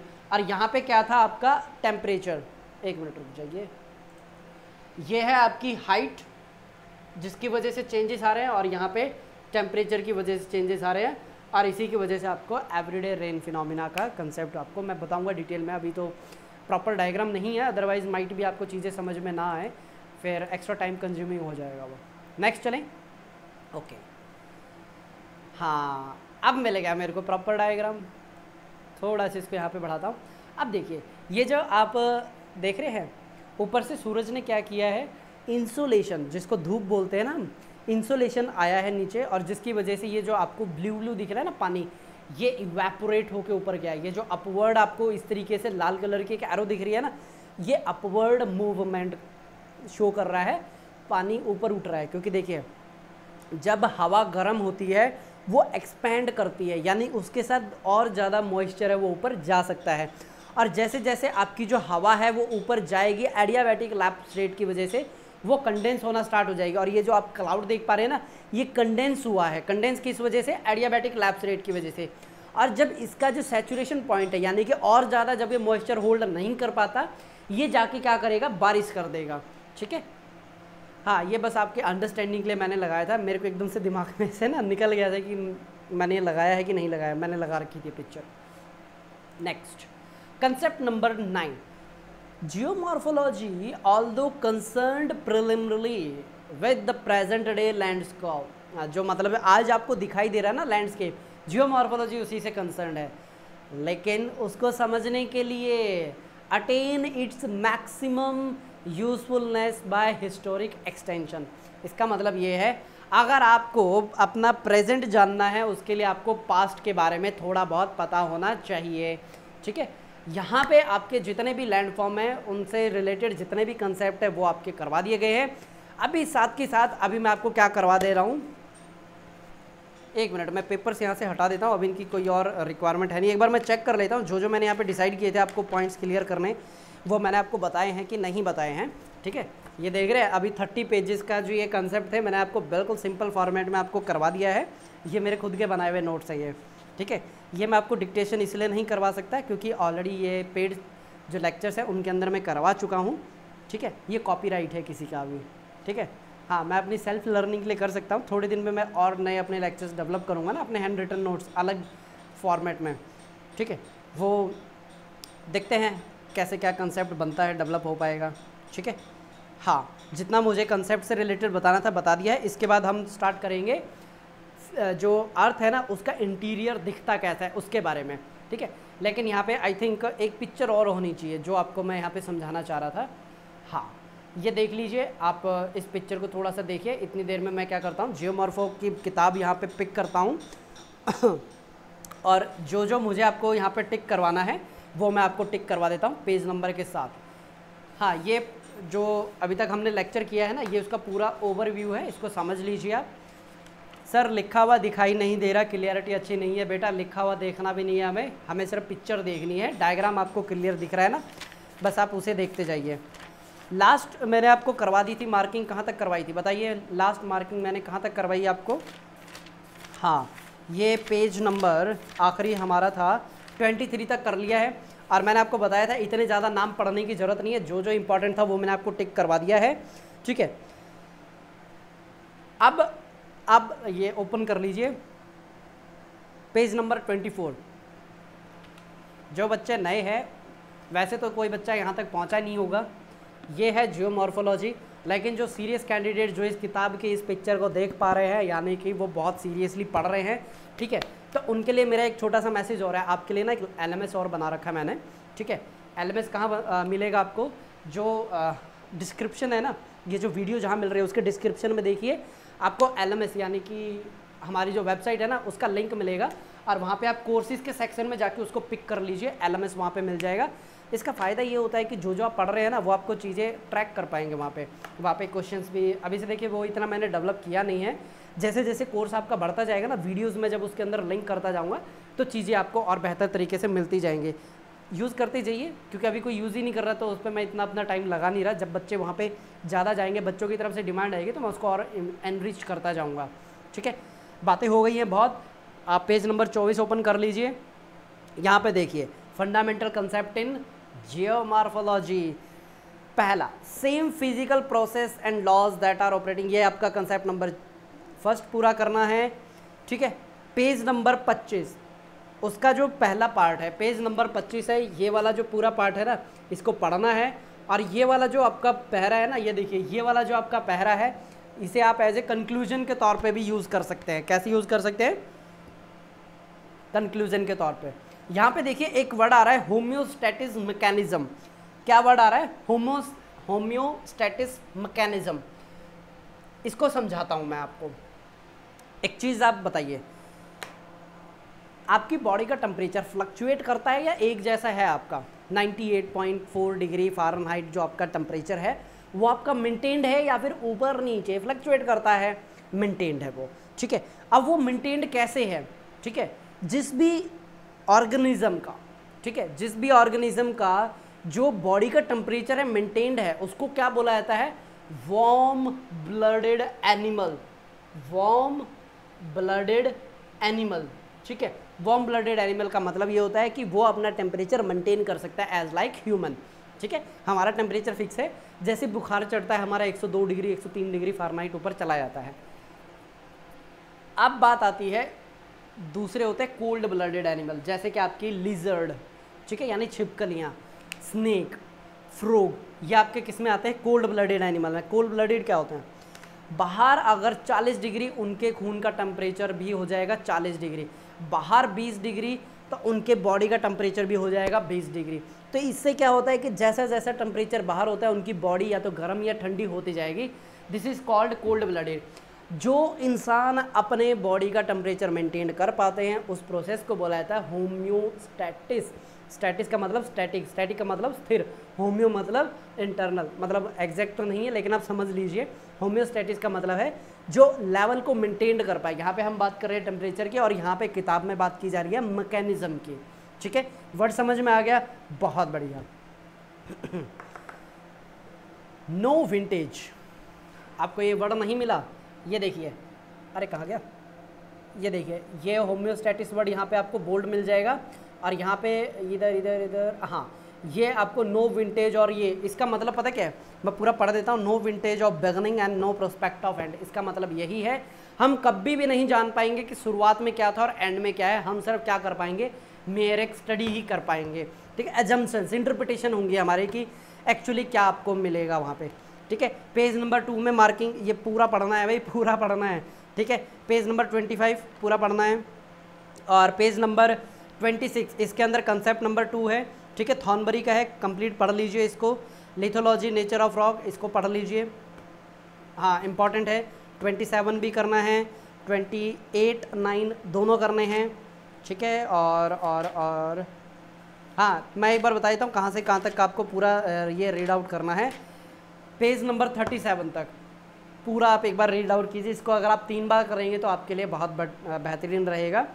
ये जो पेज नंबर 37 में लिखा हुआ है ना, ट्रांसपोर्टेशनल वर्क, सिर्फ इसके ऊपर तक आप पढ़ लीजिए, ठीक है। बाकी का आप रहने दीजिए, इसके आगे का आपको नहीं करना है, ठीक है, अभी नहीं करना है, ठीक है। कंसेप्ट नंबर 5 दिया हुआ है पेज नंबर 45 पे, कर लीजिए उसे भी।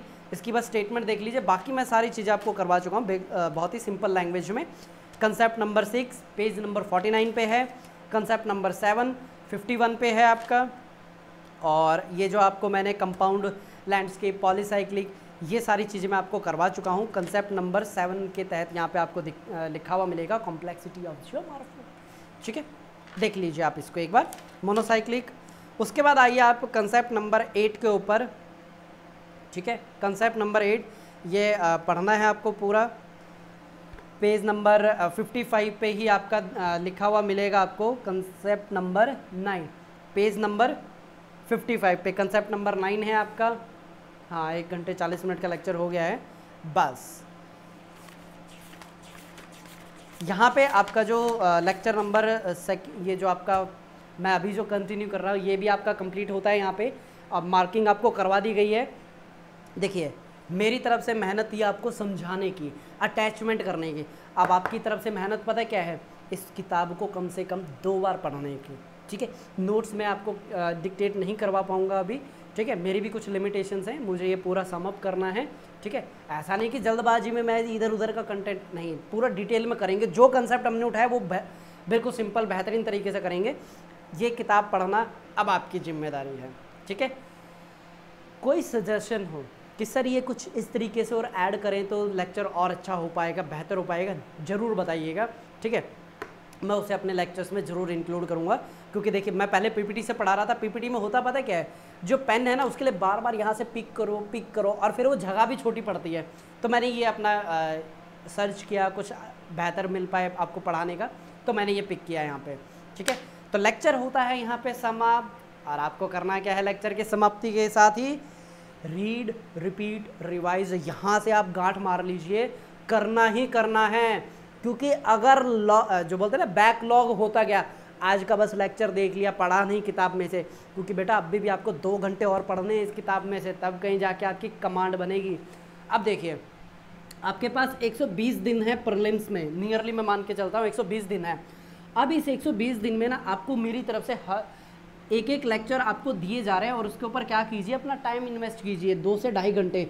अरे हाईली रेकमेंड करूँ आप मेरी लेक्चर को ना डबल स्पीड पे देखा कीजिए, टाइम बचेगा आपका। मैं अपने लेक्चर्स को ना डबल स्पीड पे, और VLC प्लेयर है ना उस पर तो मैं ट्रिपल स्पीड पे भी देखता हूँ। 1 घंटे का लेक्चर मेरा 20 मिनट में हो जाता, मतलब जो भी वीडियोज़ मेरे को देखनी होती है ना वो मैं VLC पे डाउनलोड करके वगैरह। भाई वक्त बहुत कम बचता है ना, क्योंकि चीज़ें आपके लिए बहुत तैयार कर रहा हूँ मैं बैकग्राउंड में। तो रीड रिपीट रिवाइज ज़रूर करना है। मिलते हैं आपसे अगले लेक्चर में, तब तक मेरी तरफ से नमस्कार। मिलते हैं अगले लेक्चर में, देखते रहिए, पढ़ते रहिए और बढ़ते रहिए।